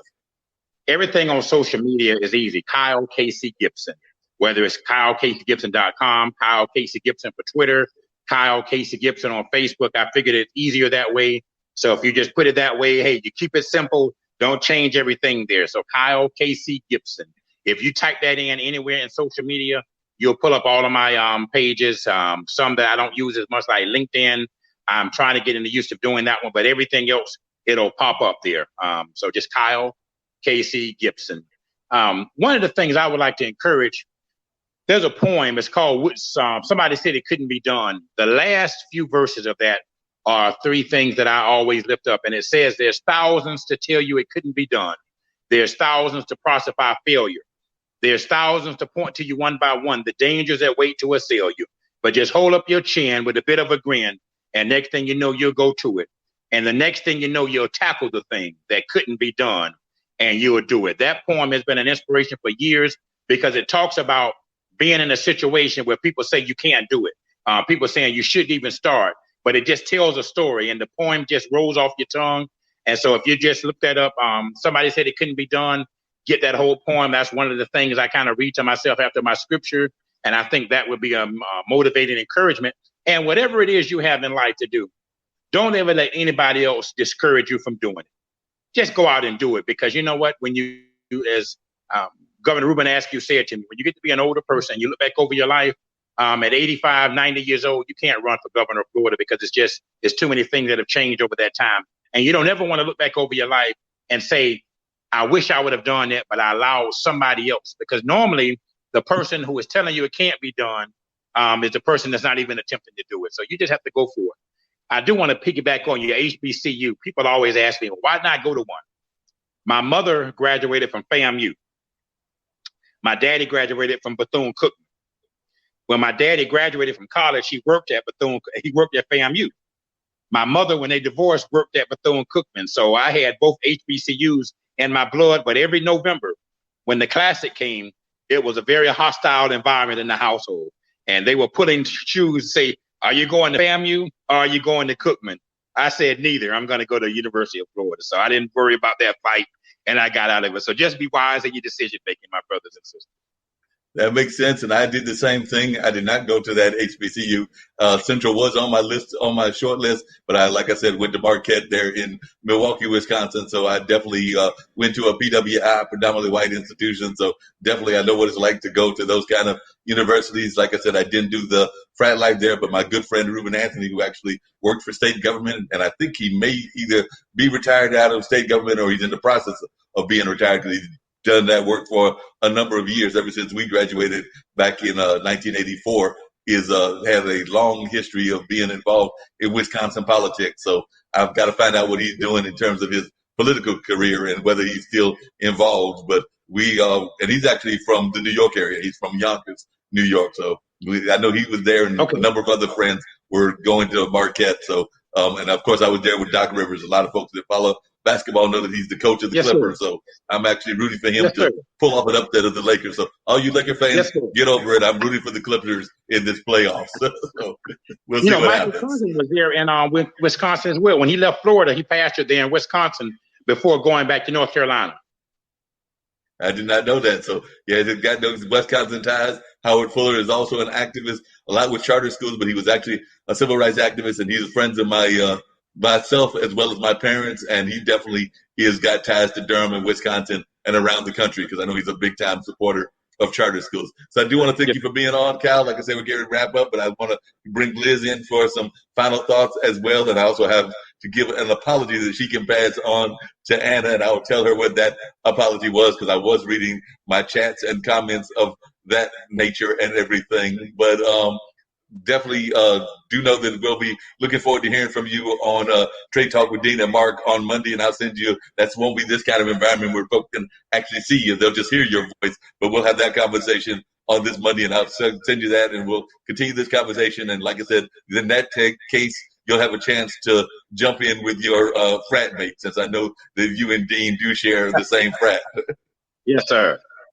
Sounds good. Appreciate you. And like I said, we'll be having Kyle come back and join us on our Monday Blog Talk radio show, which is Straight Talk with Dean and Mark. And we're definitely looking forward to that. Liz, like I said, we're winding down everything. And I do want to hear from you as well as we wind down our little dinner parties. You can see we've got the dinner plates because this is the online dinner party with Mark Lee. That's what we started calling this particular show and everything like that nature. And by the way, it's almost dinner time for me, so I know it's probably dinner time for you as well. So you're probably going to have to rush off and find some food.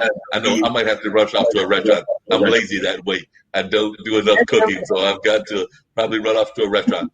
But in the private chats, Anna, I know that a couple times that I was trying to be, you try to be politically correct in everything that you say, and I slip out the word handicapped a couple of times, and you said that is not the best terminology. So I do want to apologize to both you and her for using that wording and everything. So I know that it is not the correct term. So I think the term that most people like to use is disabled, or there's some other terms that you have used and everything. But I know disabled is the more politically correct term and the one that is more widely accepted within the community. So I let that negative terminology slip out, and I try to be very careful about that in all things I do. I mean, I'm an American male with some native blood in my history as well, and as I mentioned, I've got my own disability, so I would fall even in that category. So I apologize for using that term, and I will not do that anymore. I will pass it on to my other cohorts within this network that we need to use the term disabled and try to get away from handicap. Are there any other acceptable terms that are used in the neighborhood and in the community? Because I do know disabled is probably the more preferred one. But yeah. Well, thank you for clarifying that. I know your intent was good, and I'll pass the message on to Anna. I'm just really grateful I got to share my message with you all. And I think, like I said before, it's not always the label, is the intent behind it. So, and your intent's good. And thank you for clarifying that. And yeah, what I want others to know is that your greatest challenge can also be your greatest gift. And that you're much better than you think you are. I want everyone to know that. No matter what label you got this. I appreciate that, and I definitely know that as well. Also, could you say, like, we might have to repeat that message one more time, but how can folks reach you? I know we talked about it. I know that it's on the tag and everything, but just share how folks can reach you and how they can see more of what I showed. I did show that one clip, and I may show one more as we go out. But how can folks reach you? How can they learn more about what you're doing and follow you and your career? Yeah, you can reach me on Facebook at Paperbag Comic, PAPERBAG space then comic, COMIC. You can also find my email and contact on paperbagcomic.com, Twitter at paperbag_comic, and on Instagram too. Same handle. That sounds great. Well, I look forward to finding ways to share more of your voice. As I was telling Anna, the same goes for you, because I know you're constantly working on creative things. We've actually got some friends of ours that are doing a show. It's Zach, because we actually joke it's the other Zach. My friend Zach does a funk music show, but there are some younger Zachs. I think they might be in their 20s or 30s that are doing a show, which is basically about creating an idea. So they're showing you on their platform and their TV show how they're going about creating an idea. So they were actually creating what I call an anti-hero comic. So like an anti-hero comic book. We live in a village where heroes are actually not treated with the most respect and things of that nature. So they were in the process of creating that on their show that airs on their work. It's got scream in the title. I won't say game or something like that, but the whole getting your idea out and going through the process of whiteboarding. I know many of the creative people will know what whiteboarding is. They're actually going through the process. All kinds of projects, but that is the gist of their program. So whether it's on that program or you decide to create your own, and you know that IBM.TV is about creating a platform for those that don't have a voice.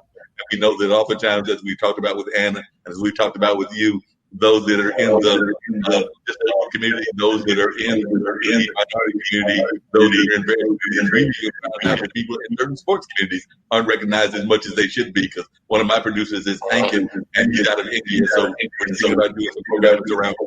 We've got another number of programs around chess, because chess is not always seen as something that you would see on these kind of platforms. Like if you turn on ABC, you see a chess match, you see a basketball match. So trying to reach out to people that their voice being heard. That being said, if y'all create something, whether it's a comic book show or whether it's something else, do know, and I think I can speak for them because we are having regular conversations, that we would love to have you share your talent and your voice on a regular basis. So just keep that in mind. Thank you very much.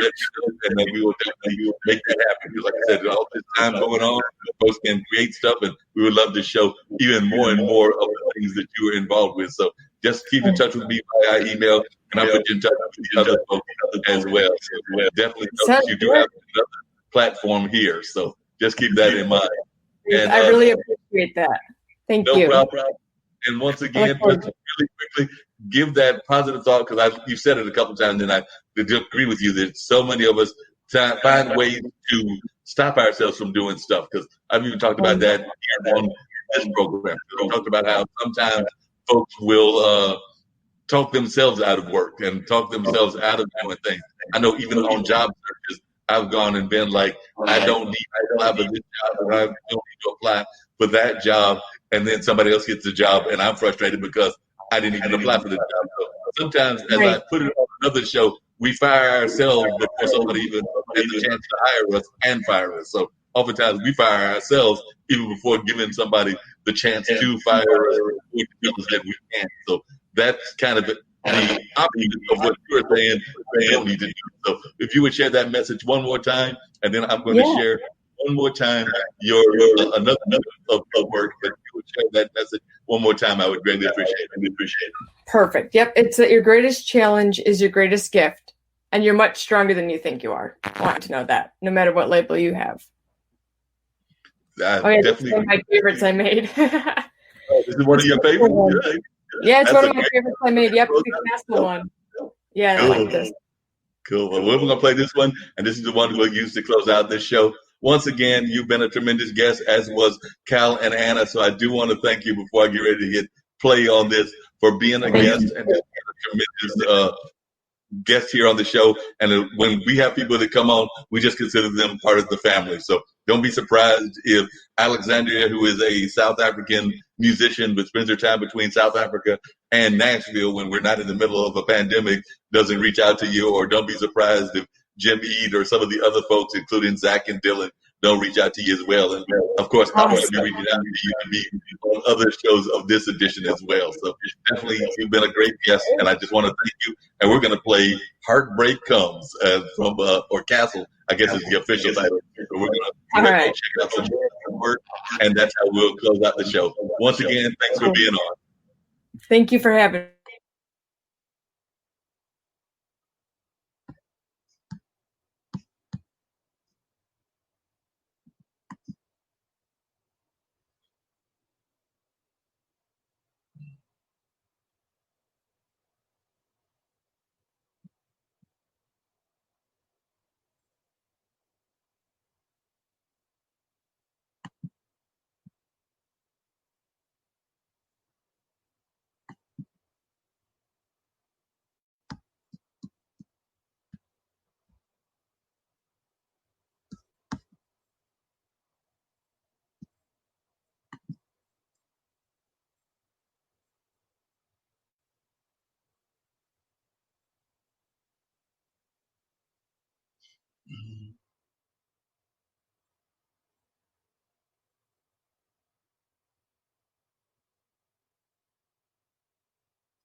Well, folks, that wraps up that particular edition of the online dinner party with Mark Lee. So I definitely appreciate all my guests that were on this particular afternoon. I thought we had some amazing conversation and some great discussions about all the great things that are happening in the world. We discussed everything from national politics to what's going on down there in Florida to things that are happening in New York. Of course, we did touch on a lot dealing with the disabled community and things of that nature. So once again, another amazing show, and I think that y'all learned a lot with some great guests. So I want to thank my guests once again for joining us on the online dinner party with Mark Lee. And like I said, we're hoping to have even more amazing guests come and join us in the very near future. This show runs every Wednesday 4 until about 7 o'clock. So definitely you are in for some definite treats and things of that nature. So I do want to thank my great guests for sharing their stories with us and sharing what they are all about. And like I said, you got a chance to see some of the clips of some of the things that they do and how they do these things on a regular basis. So I do want to thank my guests once again for appearing on the show. And don't forget, you can reach me at bluesradio@gmail.com if you're interested in being a guest or being featured on any of our upcoming programs, because we're always looking for amazing guests to talk about all kinds of things on a regular basis. So do keep that in mind, that if you've got some things that you want to share with the world, or that you've got important things that you're very much interested in talking about, that we are always available and able to have these amazing conversations. So I'm definitely hoping that more and more of you will learn about this program and about the amazing conversations that we have. This is actually our second edition of the online dinner party, and I think that we've had some great guests on both of them. We just rebranded it with that name. Some of you may have just seen it as a regular show with my title or my name in it on last Wednesday. But yes, on Wednesdays between the hours of 4 and 7, it's the online dinner party. So like I said, I've always envisioned having dinner parties in a big house whenever I can get that. I've oftentimes lived in apartments and things of that nature. And that means I've got to find somebody that actually does more of the cooking, since I'm not the master cook or anything of that nature. But we'll still have the dinner parties and still have a good old time. So, and of course, dinner parties are about having good social times and conversations and things of that nature. So that being said, that's going to wrap up this particular edition of the online dinner party. I know I've already got folks lined up for other editions of that program here on this station. So definitely keep your eyes on IBM.TV, on YouTube, on Facebook, and in various other locations. So definitely keep that in mind, that we're oftentimes having these great and amazing conversations. So, well, like I said, I know we've talked to everybody from creatives like magicians and comic book writers on down to filmmakers, on down to like political and social activists as well. So the next time I'm hoping to be on the game show thing that goes on Thursday. And of course, I'm always popping in on Podcaster Thursday. So, we oftentimes have various podcasters that will come in on Thursdays and have their conversation. So we're looking forward to having some conversations with different podcasters, and I'll pop in on that show. Nick does a good job usually of hosting that. So I'll find out who he's got and what that conversation is all about. And then right after that, we go into the whole thing about video games and things along those lines. So it should be a great conversation on tomorrow. And then on Friday, I might pop in as well. Who knows what's going on Friday and things of that nature, but we'll figure that out. And then, my regular programs are on Monday. So we've got the radio show with Mark Lee. That is Monday from 2 until about 3:15, 3:30. And then we come back in with our other show, which is the Mullins. That's like another word for thought. You're mulling around ideas and things of that nature. So it's Mullen Music and Memories, because definitely Mullins Music and Memories is the one that comes on in the afternoon. So, definitely got to slip in some music in there every once in a while, because, I'm a big fan of music and musical sound. So that being said, I'm going to check on out of here. Usually they would have the airplane come in and fly off to let folks know that that's the end of our broadcast day. But I've still got to get those clips from some of the leadership and things of that nature. So we're just going to close out with me ending it with some conversation and things of that nature. I'm going to bounce out right now. Let y'all see a picture of the dinner party, that's when I'm going to hit the end broadcast, and we'll go from there. So just call it a end of a day here on a Wednesday afternoon.